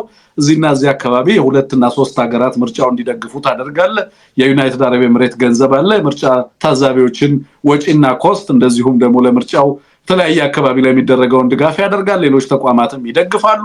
ታዛቢ ብለህ የሆነውን አካባቢ ላይ ሰዎችን ታሰማራለህ። ሲመለሱ ወደ አዲስ አበባ ድል ያለ ድግስ ታዘጋጃለህ። ሽልማት ይሰጣል፣ ገንዘብ ይሰጣቸዋል፣ ሪፖርት ይጽፋሉ። ምርጫ ተካሄደ፣ አለቀ። የዚህ ቅጥፈት፣ የዚህ ዝርፊያ፣ የዚህ ነውር አጃቢዎች የፖለቲካ ፓርቲዎችና ድርጅቶች ምርጫ ክርክር አድርገዋል። ኢትዮጵያን የገደሏት እነሱ እንጂ ብልጽግና አይደለም። ለዚህ ነው በፖለቲካ ሂደት ውስጥ ተሳታፊ የሆኑ ሰዎች ተቋም በሌለበት ሁኔታ የኢትዮጵያን ህዝብና የኢትዮጵያን እንትን እያታለሉ የእንደነዚህ አይነት ጨካኝ አገዛዞችን እድሜ ለማራዘምና በምዕራባውያን ውስጥ ቅቡልነት ያለው ምርጫ በሀገሪቱ ውስጥ እንደተካሄደ ስለዚህ በደል በህዝብ ላይ የሚያደርሱት በምርጫ ሂደት ውስጥ ተሳታፊ የሆኑ አካላት ናቸው። ለዚህ ነው በምርጫ ሂደት ውስጥ የሚሳተፉ ሰዎች በሀገር ላይ ከሚያደርሱት በደል ብልጽግና ካደረሰው ግፍና በደል ያልተናነሰ በደል የሚያደርሱት በእንደዚህ አይነት ስቴጅድ በሆነ ምርጫ ውስጥ በእንደዚህ አይነት በጣም እንትን በሆነ ምን ልበለው በእንደዚህ አይነት አሳፋሪ ሂደት ውስጥ የሚሳተፉ አካላት ናቸው። ሀገርንና እቺ ሀገር የተሻለ ቦታ ላይ እንዳትደርስ ስርዓቶቿ እንዳይቀየሩ እንዳይሻሻሉ ሁልጊዜ የሚያገዛዝ ምርኩዝ ሆነው ትናንትም እና የለጫሚሶ ነበሩ፣ ዛሬም ነብራኑ አሉ፣ ዛሬም አብኖች አሉ። በየዘመኑ የሚነሱ ጫሚሶች አሉ። ሀገሪቱ ተቋም እንዳይኖራት የሚያደርጉ በሀገሪቱ ውስጥ የፍትህ ተቋማት የፖለቲካ ተቋማቶቻችን እንዳይዳብሩ የኢትዮጵያ ህዝብ በእርግጥም አክቲቭ የሆነ ዜጋ እንዳይሆን ፖለቲካዊ መብቱን ኤክሰርሳይዝ እንዳያደርግ የሚያደርጉ ማለት ነው። አንሙት። ለዚህ ነው ጦርነቶች አማራጭ የሆኑት ሀገሪቱ ውስጥ። ምክንያቱም ስርዓቱ ፌል ስላደረገ ኮላፕስ ስላደረገ ግለሰቡ በምርጫ ሂደት ውስጥ ዴሞክራሲያዊ ተሳትፎ የተጠያቂነት ያለው የምርጫ ሂደት ይኖራል ብሎ አብይ አህመድም ኤክስፔክት አያደርግም። እኛ ራሳችን ኤክስፔክት ካደረግን ሞኞች ነን ማለት። ሰውየው የቴሌቫይዝድ የሆነውን ክርክር ነው የሚፈልገው። በዛ ሂደት ውስጥ የተወሰኑ ሰዎችን ፊት ማሳየት ነው የሚፈልገው። በፓርላማ ውስጥ የሚገቡ ልጆች ግለሰቦች ኦሬዲ ድልድል ተደርጓል። ከተቃዋሚ እነማን እንደሚገቡ ይታወቃል። ካገዛዙ እነማን እንደሚገቡ ይታወቃል። እነዚህ ሰዎች ነገ ካሙዙ የኢትዮጵያ ፖሊሲ አውጪዎች ሆነው ይመጡልሃል። ታስብ ታዲያ ይሄ ነውር አይደለም እንደ ሀገርን እዚህ ደረጃ ያደረሰው? ትናንትም የኖርንበት ነው፣ ዛሬም እየኖርንበት ነው። ፋንዳሜንታል ዲፓርቸር የለም በሀገሪቱ ውስጥ። ለውጥ መጣ ተብሎ ሀገሪቱ ውስጥ የመጣውን ነገር በጋራ አይተነዋል ብዬ ስለማስብ ማለት ነው። አልተገረምኩም እኔ። ኢትዮጵያ አሁንም በተለይ አሁን ኢትዮጵያ ውስጥ የሚደረጉ ትግሎች ኢትዮጵያ ውስጥ እውነተኛ ስርዓት የፖለቲካ ስርዓት እንዲጀመር እድል ከፈጠረ የሚል ተስፋ ነው ያለኝ እኔ። በሚደረገው ትግል ህዝባዊ ትግል ኢትዮጵያ ውስጥ በእርግጥም ጄኒዩን የሆነ የፖለቲካ ምህዳር ይኖር ይሆን ወይ? ሀገሪቱ የፖለቲካ ልምምድ ውስጥ ትገባ ይሆን ወይ? እንደዛ አይነት ተቋማትን እንገነባ ይሆን ወይ? ፍትህ በሀገሪቱ ውስጥ የፍትህ ተቋማት፣ የፖለቲካ ተቋማት፣ የዲሞክራሲ ተቋማት ህዝብ የሀገሩ ባለቤት የሚሆንበት ሁኔታ ይፈጠር ይሆን ወይ? ተስፋችን እሱ እኮ ነው። አንሙት። የአማራ ህዝብ ትግል እኮ በጣም በርካታ በርደን አለበት ምልህ እኮ ሀገሪቱ ካለችበት አዘቅጥም አንጻር ከገባችበት ቁልቁለት የፖለቲካ ቁልቁለትም ጭምር አንጻር ስትመዝነው ነው። በኢኮኖሚው ዘርፍ፣ በፖለቲካው ዘርፍ፣ በፍትህ እጦት ዘርፍ የደረሰው ጥፋት ያደረሰው ማህበራዊ ቀውስ ከነዚህ ሁሉ ለማውጣት ያለው ጫናና የሚኖረው ተጽዕኖ ቀላል አይደለም የሚለውን ነገር ለማንሳት ያህል ነው እንጂ ብልጽግና ይሄንን ቢያደርግ ምን ይገርመኛል? ብልጽግና ምንም ማያደርገው ነገር አለ? ማንስ ይጠይቀዋል ይሄንን በማድረጉ የሚለውን ነገር እናንሳ በሚል ነው። ወደ ሌሎች ጉዳዮቻችን ብናልፍ ጥሩ ይሆናል። አንሙት አክሳሪ ፕሮጀክት ነው የሚለው የዚህ አብይ አህመድ ንግግር በተመለከተ ነው። ከዚህ ጋር ተያይዞ ሙሉጌታ አንድ የጻፈው ጽሑፍ አለ። ነው ትንሽ እንዳነባት ከፈቀድክልኝ አንሙት እሷን ወደ አድማጭ ተመልካቾች ላድርሳት። የቆመው ባቡርና የሚሽከረከረው ፖለቲካ ሸፍጥ የሚለውን ጽሑፍ በተመለከተ ትንሽ ያነሳትን ነገሮች ላንሳ። የዘመናችን የፖለቲካ ትርክት ልክ እንደ ጠንቋይ ከረጢት ነው። ገባ ብለው ሲፈትሹት የሚወጣው ጉድ አስገራሚ ብቻ ሳይሆን አሳዛኝም ጭምር ነው። ትናንትና ኢትዮጵያ የደም ስር ያስተሳስራል፣ የሰሜኑን ህዝብ ከማዕከል ጋር ያዋህዳል ተብሎ በከፍተኛ ሀገራዊ ተስፋ በቢሊዮን ዶላር የተጀመረው የአዋሽ መቀሌ ባቡር መስመር ዛሬ በቤተ መንግስት መስኮት ሲታይ የ50 ዓመት ዕዳውን የማይመልስ አክሳሪ ኢንቨስትመንት ተብሎ ተፈርጇል። ጠቅላይ ሚኒስትር አብይ አህመድ ትናንትና በሰጡት የኢኮኖሚክስ ትንታኔ በትምህርት ተጥቅስ ውስጥ በመሰረቱ የኢኮኖሚክስ ስሌት ጋር ምንም የሚያገናኘው ነገር የለም ይልና በልማት ቋንቋ ለማስበስበስ የተደረገ ርካሽ የቃላት ጨዋታ ነበር ይላል። እውነታውን ለመጋፈጥ የኢኮኖሚክስ ንድፈ ሐሳብን መደመር ሳያስፈልግም ይልና እኔ ራሴ በ2011 በዋናው ተቋራጭ በያፒ መርከዚ ግብዣ ፕሮጀክቱን በአካል ተገኝቼ ለመጎብኘት የነበረውን እውነት ጠቅላይ ሚኒስትሩ ዛሬ ከሚናገሩት የቀን ቅዠት ጋር ፈጽሞ የሚጣረስ ነው ይላል። ለምን ጠቅላይ ሚኒስትሩ እያለ እንደጻፈ አላውቅም። በወቅቱ የባቡር መስመሩ አብዛኛው ከባድ የሲቪል መሐንዲስነት ስራ ተጠናቆ ድልድዮች ተገንብተው ሀዲዱ ተዘርግቶ የቀረው የመጨረሻው የመብራት ዝርጋታ ወይንም ኢንስታሌሽን ብቻ ነበር ነው የሚለው። ያ ግዙፍ ፕሮጀክት ልክ እንደታሰረ ፈረስ ለሩጫ አዘጋጅቶ ቆሞ በአይኔ አይቻለው ነው የሚለው። እንግዲህ ፕሮጀክቱ በወቅቱ የነበረበትን የእድገት ደረጃ ነው የሚያሳየው። አንሙት ኦልሞስት ተጠናቆ ነበር ነው እንግዲህ ይሄ ፕሮጀክት። አብይ አህመድ ወደ ስልጣን ሲመጣ ፕሮጀክቱ ኦልሞስት ተጠናቆ የመብራት ዝርጋታ ወይንም ኢንስታሌሽን ብቻ የቀረው ደረጃ ላይ ደርሶ የነበረበት ነው። ታዲያ ያኔ 95% ያለቀን ፕሮጀክት አክሳሪ ነው የሚል ሽፋን የኤሌክትሪክ ዝርጋታውን ነፍጎ ዝገት እንዲበላው በማድረግ የህዝብ ሀብት ላይ የተፈጸመ ጥቃት ካልተባለ በስተቀር ሌላ ምን ሊሰጠው ይችላል እያለ ጽሑፉ ይቀጥላል። ናው እንደ መንደርደሪያ ነው ይሄንን ያነሳሁት። ከዛ በኋላ የራሳችንን ሐሳብ ልናክልበት እንችላለን። ቆንጆ ጽሑፍ ነው በነገራችን ላይ ሙሉ የጻፈው ጽሑፍ። አብይ አህመድ ፕሮጀክቱን በተመለከተ የፕሮጀክት አዋጭነቱን በተመለከተ ያስቀመጠው ኢኮኖሚያዊ ትንታኔ አይደለም ዋናው ነጥብ። ዛሬም እኛ እንድናወራበት ምክንያት ይሆነ ዋናው ነጥብ አብይ አህመድ ይሄንን ፕሮጀክት አስመልክቶ ፕሮጀክቱ ዋጋውን በ50 ዓመታትም አይመልስም ካለ በኋላ የሚያስቀምጣቸው ነገሮች አሉ። ከአካባቢው የሚመጣ ምርት በሌለበት ሁኔታ የባቡር ዝርጋታ ወደዛ አካባቢ ላይ ማድረግ አዋጭ አይደለም ሲል ይናገራል። ይሄ ንግግሩ ለኔ የተለየ ዳይሜንሽን ያለው ነው። ዝም ብሎ እንደዚሁ ፌስ ቫልዩ መወሰድ ያለበት አይደለም። ዝም ብሎ ገጽታውን ብቻ ሰምተን በእርግጥም ከኢኮኖሚክስ ትንታኔ አንፃር አዋጭ ነው አይደለም የሚለውን ሰምተን የምናልፈው አይደለም የሚለውን እናንሳ ብዬ ነው። አንሙት መቀጠል ትችላለህ። ልክ ነው። መቼም እየፈረሰ ያለ ባለ ሀገር እየወደቀ ነው እንደ ሀገር ህልውና አደጋ ውስጥ ገብቷል በሚባልበት ሀገር ዜጎች ወጥቶ መግባት ጨንቋቸው መንግስታዊ ጭፍጨፋ እየተፈጸመባቸው ባለበት ዘመን ስለሆነ ፕሮጀክት ስለሆነ የኢኮኖሚ ፖሊሲ የሊበራላይዜሽን ፖሊሲ ይህንን የመሰለው ነገር ላይ ማንሳት የማስተካከያ ኮሜንት ተደርጎ ሊወሰድብን እንደሚችል ገምታለሁ። የኛ እይታ ግን እንዳልከው እሱ አይደለም። ይህንን ፕሮጀክት ተመለከተ ያቀረበውን ዝም ብለ መጀመሪያ ፋክቱን እንዳልከው ፌስ ቫልዩ ሲታይ በ50 ዓመት ዋጋውን አይመልስም ብሏል።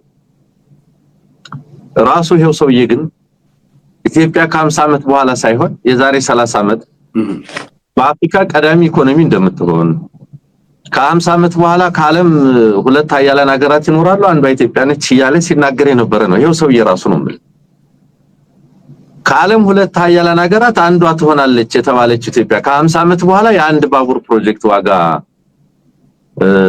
ወይም ኢንቨስትመንት መመለስ የማትችል ከሆነ ምኑን የዓለም ሁለተኛ ኃያል ሆነችው? በ2030 ምናምን ወይም ከ20 ምናምን ዓመት በኋላ ወይም እንደዚህ እያለ የሚጠቅሳቸው ቁጥሮች አሉ። በአፍሪካ ግንባር ቀደም የበለጸገች ሀገር ትሆናለች ቀዳሚ ኃያል ሀገር ትሆናለች የተባለችው ሀገር የአንድ ፕሮጀክት ኢንቨስትመንት ዋጋ መመለስ የማትችልበት ደረጃ ላይ ሆና ነው ወይ በአፍሪካ ቀዳሚ ሀገር የምትሆነው የሚለውን ራሱ ባቀረበው ሐሳብ በጥያቄ መልክ እንመልሰው። አክሳሪ ነው ይላል። እኔ 95% ተጠናቋል ነው የሚለው አንተ ብስታነብ እንደሰማው 95% ኢንፋክት ስለ ኤሌክትሪክ ግንባታ ነበር ይሰራ የነበረው። አዋሽ 40 ሀራ ገበያ መቀሌ ሁለት ሎት ፕሮጀክት ነው። አዋሽ 40 ሀራ ገበያ ተጠናቆ የኤሌክትሪክ መስመር ዝርጋታን ይጠብቅ የነበረ ይሄ ኮምቦልቻን ያካትታል። ኮምቦልቻ ኢንዱስትሪ ፓርክ አለ። ከኢኮኖሚው አኳያ እንኳን ብንመለከተው ኮምቦልቻን የመሰለ ኢንዱስትሪ ከተማ አለ። መቀሌን የሚያህል የኢንዱስትሪ ከተማ አለ። እነዚህ ሀገራት እነዚህ ከተሞች በሚቀጥሉት ጥቂት ዓመታት ውስጥ ይሄ ክፉ አገዛዝ ቢወገድ የኢንዱስትሪ ልማት ውስጥ እንደሚገቡ የበለጠ ኢንዱስትሪ አውትፑት እንደሚኖር ምንም ጥያቄ የለውም። የሚጓጓዝ ምርት የለም ነው ያለው። የሚጓጓዝ ምርት ከሌለ መቀሌ ላይ የተሰራ ኢንዱስትሪ ፓርክ ኮምቦልቻ ኢንዱስትሪ ፓርክ ሲጎበኝ የነበረው ለምንድን ነው? ነው ወይስ ከዚህ በኋላ መቀሌና ኮምቦልቻ ላይ ሌላ ኢንዱስትሪ ሌላ ምርት እንዲቀጥል አይፈልግም? እንዲስፋፋ አይፈልግም? የምስፋፋ ኢንዱስትሪያላይዜሽን ባለበት ደግሞ ለወደብ ቅርብ የሆነ የባቡር አገልግሎት መኖሩ ምንድነው ጥፋቱ የሚል እሱ ራሱ ካቀረበው ሁኔታ አኳያ መሞገት እንችላለን። ሌላ አማራጭ ላይ ቢውል ብሏል። እሱ በየሀገሩ ሲጠፈጥፈው የኖረውና መልቲ ቢሊዮን ብር የወጣበት ሪዞርት ሌላ አማራጭ ላይ ሊውል ቢችል ተብሎ ስለ ቅድመ ሁኔታና ስለ አማራጭ ሁኔታዎች ሲነሳበት ግን እሱም ሆኑ ደጋፊዎቹ በከፍተኛ ደረጃ እንደሚቆጡ ይታወቃል። የፕሮጀክት ፕራዮሪቲ ጉዳይ ከሆነ ዋንኛው የነበረው ጉዳይ ሪዞርት ገንብቶ $100 እና $150 ሄደው ሊተኙ ሊሳተፉ የማይችሉበት መዝናኛ በመገንባት ሀብት ከማውደም የሥራ ዕድል ሊፈጥሩ የሚችሉ የሀገሪቱን ኢኮኖሚ መዋቅራዊ ሽግግር ሊፈጥሩ የሚችሉ የግብርና ሽግግር ሊፈጥሩ የሚችሉ በጣም በርካታ ጉዳዮች በጣም በርካታ ፕሮጀክቶች ሊሰሩ እንደሚችሉ ሲሞገት ነው የከረመው።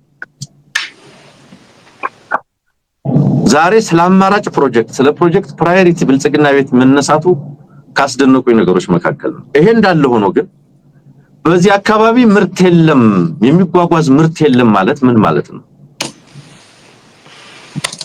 95% የተጠናቀቀን ፕሮጀክት ኮምበለ ኤሌክትሪክ መስመር እንዳይተላለፍ እንዳይዘረጋ አድርገህ እየዛገ ብረት እየተነቀለ እየተሰረቀ እንዲሄድ በማድረግ ይሄ ፕሮጀክት እንዲወድም በመሰራቱ አያዋጣም ከማለት ይልቅ ተሰርቶ የተጠናቀቀ ፕሮጀክት በዝርፊያ ያለቀ እየወደመ ነው ያለው።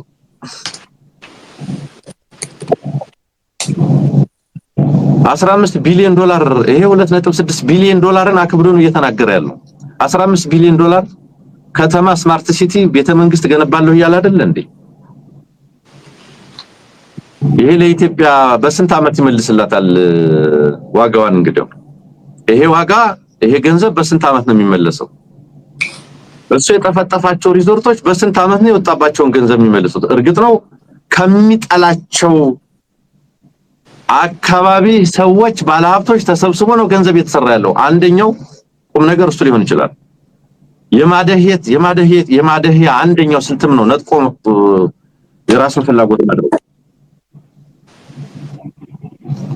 ዞሮ ዞሮ ግን ከነዚህ ሁሉ ነገሮች መካከል ሎጂክ አይደለም እዚህ ውስጥ መመለከተው ነው። እዚህ ውስጥ መመለከተው አሁንም ያው የተለመደው አካባቢያዊ ጥላቻ ነው። አሁንም ይሄ የሰሜኑ ህዝብ ከመሃል መራቅ አለበት፣ ከመሃል መነቀል አለበት። መሃሉ ሴንተሩ የፖለቲካ ፓራዳይም ሽፍት መጥቷል። የፖለቲካው ሴንተር ተዛውሯል። ልማት የሚያስፈልገው ወደዚህ ነው። የሰሜኑ ኃይል የመሃሉ ተጫዋች የሚሆንበት፣ የሰሜኑ ኃይል የመሃሉ ፖለቲካል ኢኮኖሚ ተዋናይ የሚሆንበት ምዕራፍ ማብቃት አለበት ከሚለው እሳቤ የሚመነጭ ጥላቻ ነው። ለዚህ ነው ይሄ አካባቢ ባቡር ሳይሆን ታንክ የሚነዳበት፣ ለዚህ አካባቢ ባቡር መስመር ሳይሆን ድሮን የሚታዘዝለት ለዚህ ነው።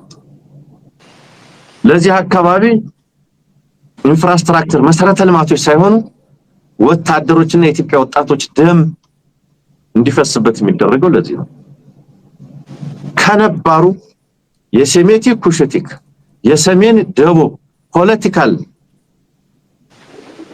ከፋፍለህ ግዛ አስተሳሰብ የሚመነጭ እንጂ ሌላ ነገር አይደለም። በሻሽ አርገናል ነው የተባለው እኮ መቀሌ። የዚያ ክልል አቅም እኮ አሁን የክልሎች አቅም ተለውጧል። ያ ክልል አቅም ያለው የነበረው ክልል መሆኑ ቀርቷል። ስለዚህ እየጨፈጨፍናቸው ነው እየገደልናቸው ነው ሲባል ነው ስንሰማ ነበር። ሰሜኖችን አደቃቸዋለሁ፣ ግማሽ ሚሊዮን ሰራዊት ያሰለጥኑልኛል ኤሚሬቶች፣ አማራን እየበተልኩት ነው እየሰበርኩት ነው። ከዚህ አስተሳሰብ ባቡር አልጠብቅም፣ ከዚህ አስተሳሰብ ኢንዱስትሪ አልጠብቅም፣ ከዚህ አስተሳሰብ ከዚህ ጥላቻ ምርት አለ የሚል ሰው አለ የሚል በጎ ምኞት በጎ አስተሳሰብ አልጠብቅም። ሲነገሩ የነበሩ ተቀጽላዎች በሙሉ ምናስታውሳቸው ናቸው። ለአካባቢ ለህዝብ ሲሰጡ የነበሩ ሊሰበሩ ይገባል የተባሉ ሰበርናቸው እየተባለ ያለበት ለዚህ ህዝብ ባቡር ምን ይሰራለታል? እውነቱን ነው። እንደዚህ ብሎ የሚያስብ ሰው እንደዚህ ብሎ የተነሳ ሰው ያለቀም ባቡር ቢሆን ማስቆሙም ይጠበቃል። እንዲዳሙ እርስ በርስ እንዲዋጉ 24 ሰዓት ዘላለማቸውን ተመልሰው እንዳይገናኙ አድርጊያቸዋለሁ፣ ዘላለማቸውን ተመልሰው እንዳይገናኙ የሚያደርግ ደም ተቃብተዋል ብሎ ይሄንን ሁልጊዜም ደግሞ አክቲቭ ሆኖ ሊቀጥል የሚችልበትን አጀንዳና ካርድ ሁልጊዜም ይዞ የሚንቀሳቀስ አካል የዚህ አካባቢ ትስስር፣ የዚህ አካባቢ ልማት፣ የዚህ አካባቢ ማህበረሰብ መለወጥ ዛሬ ምርት ስለሌለ ነገ ምርት የለም ነው። የዛሬ ኢንዱስትሪዎች ከዚህ በኋላ አይስፋፉም ነው። ስለሆነም ኢንቨስት አናደርግም ነው። ግልጽ እኮ ነው። ነባር የተደበቀ የጸረ ሰሜት ፖለቲካ፣ ነባር የተደበቀ የጸረ ሴሜቲክ ፖለቲካ የዛ ውጤት ነው እየተመለከትን ያለው። ያንን በኢኮኖሚክስ አናሊሲስ ትንታኔ ሸፋፍነህ ያንን አዋጭነት ዲስኮር ሸፈነህ ያንን ጥላቻ በዚህ ሸፋፍነህ ለማቅረብ ነው ጥረት እየተደረገ ያለው። ስለ አዋጭነት ይሄ አገዛዝ የማውራት ሞራል የለውም። 15 ቢሊዮን ዶላር ኢትዮጵያ በስንት ዓመት ነው የምትመልሰው? ከእንጦጦ የሚጫን ምርት አለ?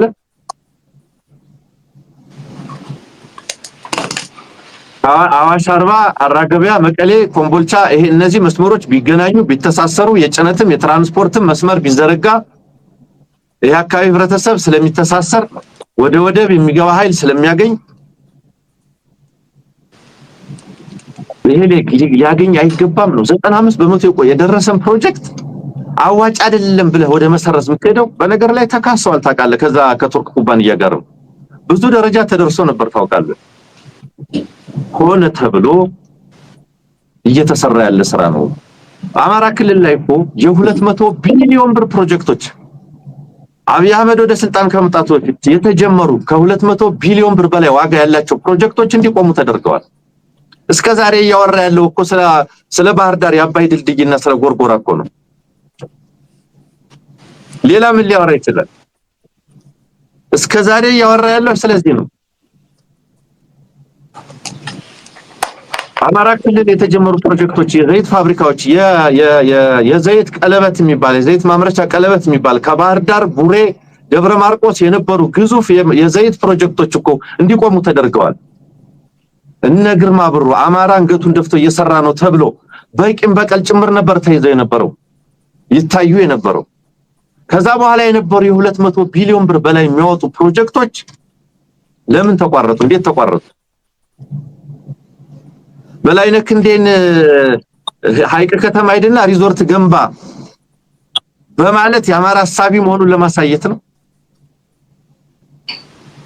ሄድና ዛ ገንባ ብሎ በማዘዝ አስገንብቶ እሱ ሄዶ መራቂ በመሆን የአማራ ሐሳቢ ለመምሰል ነው እየሰራ ያለው። አማራ ክልል ስንት ፕሮጀክት ስንት ኢንዱስትሪ ከስራ ውጭ ሆነ። ታንክ እየተተኮሰ አይደለም እንዴ ዛሬ ሰሜን ወሎ? መድፍ እየተነዳ አይደለም እንዴ ሰሜን ሸዋ? ድሮን በየአቅጣጫው እየተተኮሰ አይደለም እንዴ? በዚህ ውስጥ ሆናችሁ ነው ሄዳችሁ ስሩ የሚባለው። ጦርነት ፋይናንስ አድርጉ እየተባሉ የፋኖ ደጋፊ ናችሁ እየተባሉ እየታነቁ እየታሰሩ ይሄንን ለአማራ ሐሳቢ ነኝ ብሎ ደግሞ ዙሪያው ላይ ያሉትን ቢጤዎች ያሰልፋቸዋል። ስለዚህ ሺውር የሆነ የምናቀው የጸረ ሰሜን የምናቀው የጸረ አማራ የጸረ ትግራይ የጸረ አፋር ፖለቲካ ነው። ሌላ ትርጉም ሊሰጠው የሚችል አይደለም በእኔ አረዳድ ለማለት ነው። አመሰግናለሁ።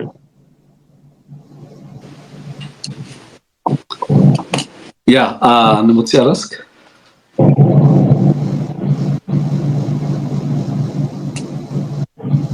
አመሰግናለሁ ብያ ጨርሻለሁ ሐሳቤ።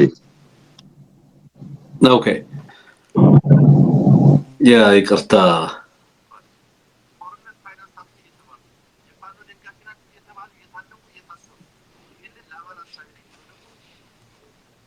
ኦኬ የድምጽ ችግር ስላጋጠመን ነው። ቴክኒሻናችን ድምጽ እየደረሰኝ ስላልነበረ ነው። በጣም ይቀር። በእነዚህ ሁለት ጉዳዮች ላይ ትንሽ ሐሳብ ላክልበት። ብዙ ጊዜያችሁን አልወስድም። የአብይ አህመድ ንግግር በግልጽ የሚናገረው ነገር ቅድም አንሙት እንዳለው የአጠቃላይ ሀገሪቱን የልማት አቅጣጫ የሀገሪቱን ፖለቲካል ኢኮኖሚ እና አሁን የሀገሪቱን የፖለቲካ የተቆጣጠረው ኃይል የሱን ሐሳቤ ነው የሚነግረን። የሱን የልማት አቅጣጫ የሱን ሀገራዊ እይታ ነው የሚነግረን። ሌላ ነገር የለውም። ምርት አይመጣባቸውም። እነዚህ አካባቢዎች ፕሮዳክቲቭ አይደሉም እያለ ነው። በጦርነት አውድመናቸዋል እያለ ነው። ማህበራዊ ልማትና ማህበራዊ እድገት የሚገባቸው አይደሉም እያለ ነው። ማህበራዊ ኢኩዊታብል የሆነ የልማት ተሳትፎ በሀገሪቱ ውስጥ ወይንም ተደራሽነት እንዲኖር በሀገሪቱ ውስጥ እንደዚህ አይነት ፖሊሲ የለኝም ነው እያለ ያለው። ሪሶርስ ኦሪየንትድ የሆነ ያንን ታሳቢ ያደረገ የልማት እንቅስቃሴ ነው በሀገሪቱ ውስጥ የማደርገው ነው የሚለው። እነዚህ አካባቢዎች እንደምታውቁት ከአዋሽ ጀምሮ በኮምቦልቻ ወልዲያ ጨምሮ ወደ መቀሌ ድረስ የኢንዱስትሪ እንቅስቃሴዎች እና እነዛን ሪሶርሶች ማዕድኖች ታሳቢ ያደረጉ በርካታ የማኒፋክቸሪንግ ዘርፍ ላይ ሊሰሩ የነበሩ በርካታ እቅዶችን ታሳቢ ያደረገ ግንባታ መሰረተ ልማት ግንባታ ከአዲስ አበባ ጋር ለማስተሳሰብ የሚደረጉ ጥረቶች ነበሩ። እነዛ ሙሉ ለሙሉ እንዲመክኑ በማድረግ ነው እሱ የሚፈልገውን አይነት የልማት አቅጣጫና ፖሊሲ ለመከተል አካባቢውን ነው እያወራ ያለው። አጠቃላይ ለአካባቢው ያለውን እይታ ነው እየነገረን ያለው። ደደቦች ካልሆን በስተቀር እያወራ ያለው ስለ ሀዲዱ አይደለም። እያወራ ያለው ስለ እሱ ፕራዮሪቲ ነው። እሱ መልማት አለባቸው ብሎ ስለሚያስባቸው አካባቢዎች ስለ ጂኦግራፊክ ቴሪቶሪስ ስለነሱ ነው የሚያወራው። እነዚህን አካባቢዎች እንደ የልማት ኮሪደር እንዲሆኑ እንደማይፈልግ፣ እነዚህ አካባቢዎች ሙሉ ለሙሉ በጦርነት የደቀቁ አካባቢዎች እንዲሆኑ እና የታሪክ ትዊት እንዲፈጠር ፍላጎት ያለው መሆኑን በልማትም በሁሉም አቅጣጫ እነዚህ አካባቢዎች የተገለሉ ኮሪደሮች እንዲሆኑ ያለው እቅድ ፍላጎት አካል እንደሆነ በግልጽ ማሳያ ነው። ይሄ ነገር ለኔ ፖሊሲ ነው። ይሄ ንግግር ለኔ ኦሬዲ እየተተገበረ ያለ ነው። ይሄ ነገር ኦሬዲ እዚህ አካባቢ ላይ በከፍተኛ ገንዘብ ወጥቶበት ሲገነባ የነበረው ፕሮጀክት እንዲቆም የተደረገበት ምክንያት ነው። ይሄ እሱ ንግግር በዚህ አካባቢ ላይ ጦርነት የታወጀበት ምክንያት ነው እያልኩ ያለሁት። አብይ ኢንሄረንትሊ ለነዚህ አካባቢዎችና ህዝቦች ካለው ጥላቻ የመነጨ የፖሊሲ አቅጣጫ መሰረት ነው። እስከዛሬ ድረስ አብይ ወደ ስልጣን ከመጣ ጀምሮ እያንዳንዷ መሰረተ ልማት ክሪቲካል ኢንፍራስትራክቸር የሚባለው በአጠቃላይ ከነዚህ አካባቢዎች ርቆ እንዲሰራ ነው እየተደረገ ያለው። መገጭ ነው አገጭ የሚባል አንድ ፕሮጀክት አለ፣ ሁሉ ጊዜ የሚያወሩልን ስለሱ ነው። በቃ አንድ መገጭ የሚባል አለ፣ በሄዱ ቁጥር ይጎበኙታል። ከዛ ውጪ ባህር ዳር ከተማ ላይ የተዘረጋ አንድ ድልድይ አለ። ድልድዩ ተጠናቋል፣ ረጅም ጊዜ ሆኖታል፣ ግን እየሄዱ እሱ ጋር ፎቶ ይነሳሉ በየዕለቱ። ከዛ ውጪ የሚያወራል ኮሪደር እና ስላነጠፈው ድንጋይ ነው። ክሪቲካል ኢንፍራስትራክቸርስ አየር መንገዶችን፣ ኢንፍራስትራክቸሮች በተለይ መንገድ ተደራሽነት በየአካባቢው ላይ ኤርፖርቶች፣ ግድቦች፣ እነዚህ በተለይ ኢሪጌሽን ላይ የሚሰሩ በርካታ ፕሮጀክቶች እነዚህ አካባቢዎች ላይ ትኩረት የተደረገ ስራ የሚሰራባቸው አይደሉም። ምክንያቱም የሚቀርበው ጦርነቱ ነው። ትልቁ ፕሮጀክት አስመረቅ ነው የሚሉት መናኸሪያ ነው። የባስና የአውቶቡስ መናኸሪያ አስመረቅን ሲሉ ተሰማቸዋላችሁ። ይሄ በግልጽ አገዛዙ የያዘው የፖሊሲ አቅጣጫ መሆኑ የመንገድ አውታሮች፣ የኢንዱስትሪ መዳረሻዎች፣ የኢንቨስትመንት መዳረሻዎች፣ ትልልቅ ሜጋ ፕሮጀክቶች በእነዚህ አካባቢዎች ላይ እንዳይደርሱ ከባድ የሆነ መዋቅራዊ ጥቃት ስለሚፈጸም ከዛ አስተሳሰብ የመነጨ ነው፣ ሌላ ነገር የለውም። እና ይሄንን በተመለከተ ምንም ኮንፊውዥን የለም። በኔ ረገድ በደንብ የምገነዘበው ነገር ነው። ሌሎቻችሁም እንደተራ እንደው አሁን እሱ ያቀረበው ልክ እንደ የፕሮጀክቶችን የፐብሊክ ኢንፍራስትራክቸሮችን ፕሮፊታቢሊቲ ነው ያወራው። በረጅም ጊዜ እንግዲህ በብድር የሚመጡ ናቸው፣ ብድራቸው መመለስ አለባቸው። ከዚህ አንፃር እያለ ነው የሚያወራው። የሀገሪቱ የልማት አቅጣጫዎችም ይሄንን ታሳቢ የሆኑ ሆነው እንዲዘረጉ ምናምን እያረግን ነው የሚል አስተሳሰብ ነው። ይሄንን በብዛት ለናገኘው ተሻገር ሄዶ ሲናገር ኢሜክ ሴንስ ለነሱ። በተጨባጭ ሀገሪቱ ውስጥ ካለው ፖለቲካ አንፃር ኤርፖርቶች እንኳን ለምን ወደ ሳውዝ ዋርድ እንደሚገነቡ እና እያንዳንዱ ፕሮጀክት ኤክስፕረስ ዌዮችንም ጨምሮ የሆነን አካባቢ ታርጌት ያደረጉ እንዲሆኑ ለምን እንደሚደረግ ግልጽ ነው። ይሄንን የማይገነዘብ አሁን ላይ ሰው ካለ በጣም የሚገርመኝ ነው ማለት ነው።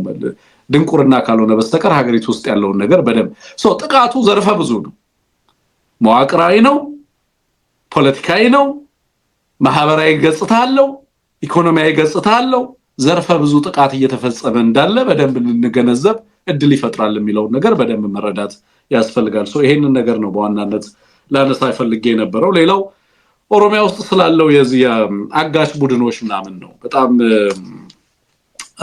ገሬ ዲባፍ ዲግደማ የ120 ቡድን እና ሌሎችም የተባሉ አፋኝ ቡድኖች፣ አጋች ቡድኖች በተለያየ ቦታ ላይ በተለይ ሻሸመኔ፣ ደብረ ዘይት፣ ምንድነው አምቦ፣ ሌሎችም አካባቢዎች ላይ እየሰማን ያለን አሰቃቂ ቪዲዮዎች ሲወጡም ተመልክቻለሁ። ቶርቸር ሲፈጽሙ ምናምን፣ ትራፊኪንግ ላይ ይሰማራሉ፣ የሰዎች ዝውውር ላይ ይሰማራሉ፣ የአደንዛዥ ዕፅ ዝውውር ላይ ይሰማራሉ፣ የገንዘብ ዝውውር ላይ ይሰማራሉ፣ የመሳሪያ ንግድ ላይ ይሰማራሉ፣ የማዕድን ዝውውር ላይ ይሰማራሉ። ናው ይሄ ነገር አሁን ሰሞኑን አጀንዳ ሆኖ ባለፉት 2 ቀናቶች ስላየው ነው። ላጌን ለኔ ታዲያ ብልጽግናን የምንታገልበት ምክንያት ምንድነው? ይሄ ተአምር ለምን ይሆናል?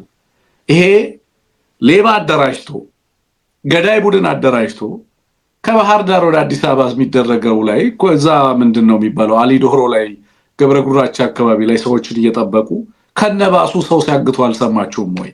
ለምንድነው በየጊዜው የኢትዮጵያ ሕዝብ የሚደነቀው አንዳንድ ነገሮችን ሲያይ?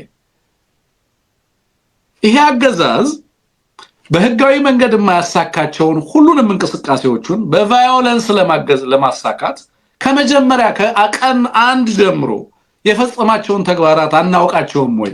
የቡራዩ ማሳከር ለምን ተፈጸመ? መንግስታዊ እኮ ነው። ቡራዩ ላይ የተደረገው ነገር ማንን አፈናቀለ? የጋሞ ተወላጆችን የት ሄዱ? አርባ ምንጭ ወስደው ጣሏቸው፣ አሰፈሯቸው አይደለም? በየአካባቢው የሚፈጸሙ ጥቃቶች ቤኒሻንጉል ጉሙዝ፣ ወለጋ ባለቤት የሌላቸው ይመስላችኋል እንዴ? ለምንድን ነው የሚፈጸሙት? ራንደም ጥላቻ የፈጠራቸው ጥቃቶች ናቸው እንደ የሚመስሏችሁ? ኖ፣ የሀገሪቱ ፖለቲካል ኢኮኖሚ ነው፣ ስርዓታዊና መዋቅራዊ ነው፣ ፖሊሲ ነው። ዝርፊያ፣ እገታ፣ ዝውውር፣ የገንዘብ ባንኮች የሚዘረፉት ኢትዮጵያ ውስጥ እንዴ በሌቦች ነው የሚዘረፉት ባንኮች። በህገወጥ መንገድ የታጠቁ ቡድኖችን ካደራጁ በኋላ በህጋዊ መንገድ ገንዘብ ማስታጠቅና የገንዘብ ድጋፍ ማድረግ ስለማይችሉ ባንኮችን እንዲዘርፉ ዝርዝር ሰጥተው ባንኮቹ ከፍተኛ ገንዘብ እንዲይዙ አድርገው እነሱ አይደሉም እንደዛ ዘርፈው እንዲታጠቁ ያደረጉት የዘራፊ ቡድኖችን እየጠሩ ማለት ነው። በህጋዊ መንገድ በጀት መመደብ ስለማይችሉ ባንኮችን እንዲዘርፉና እንዲታጠቁ ያደረጉት እነሱ አይደሉም? የኢትዮጵያ ንግድ ባንክ የሰጣቸው ብድሮችን ባለፉት 6 እና 7 ዓመታት የልማት ባንክ የሰጠውን ብድር እንዴት ነው ሲሰጥ የነበረው? ብድሩ እንዴት ነበር የብድር አቅርቦት ሲሰራ የነበረው? ብሔርን ታሳቢ ያደረገ የኢኮኖሚ አብዮት እናመጣለን ተብሎ አይደለም እንዴ በትሪሊዮን ገንዘብ የሚቆጠር ከብሔራዊ ባንክ እየተወሰደ በመንግስት ብድር ስም በቀጥታ ለግለሰቦች ሲከፋፈል የነበረው፣ ለወጣቶች ሲከፋፈል የነበረው? ኢትዮጵያ ውስጥ ምን ያልተደረገ ነገር አለ ባለፉት 7 እና 8 ዓመታት? በነገራችን ላይ ምን የሚያስደንቅ ነገር አለ? እገታ የሚፈጸመው በመንግስት ኃይሎች ሆኖ ክፍያ የሚፈጸመው በባንኮች እኮ ነው። ምን ይደንቃል እዚህ ሀገር ላይ? የማፊያ ቡድኖችን አቋቁመው አጋሽ ቡድኖችን አቋቁመው ማዕድንን የሚያዘዋውሩ፣ ገንዘብ የሚዘርፉ፣ ሰዎችን የሚያግቱ፣ የጦር መሳሪያ የሚያዘዋውሩ፣ ስደተኞችን ከአንድ ቦታ ወደ ሌላ ቦታ የሚያሸጋግሩ፣ በሂውማን ትራፊኪንግ ላይ፣ በቻይልድ ኤክስፕሎይቴሽን ላይ በየዘርፉ በእያንዳንዱ የወንጀል አይነት እስከታች እስከ ላይ ድረስ የሚሰማሩት ያገዛዙ መዋቅር ውስጥ ያሉ አካላት አይደሉም ወይ? ኢትዮጵያ ባለቤት አላት ወይ? አሁን ሃይባይስ አለ ወይ? ነውርስ አለ ወይ? ወንጀልስ አለ ወይ?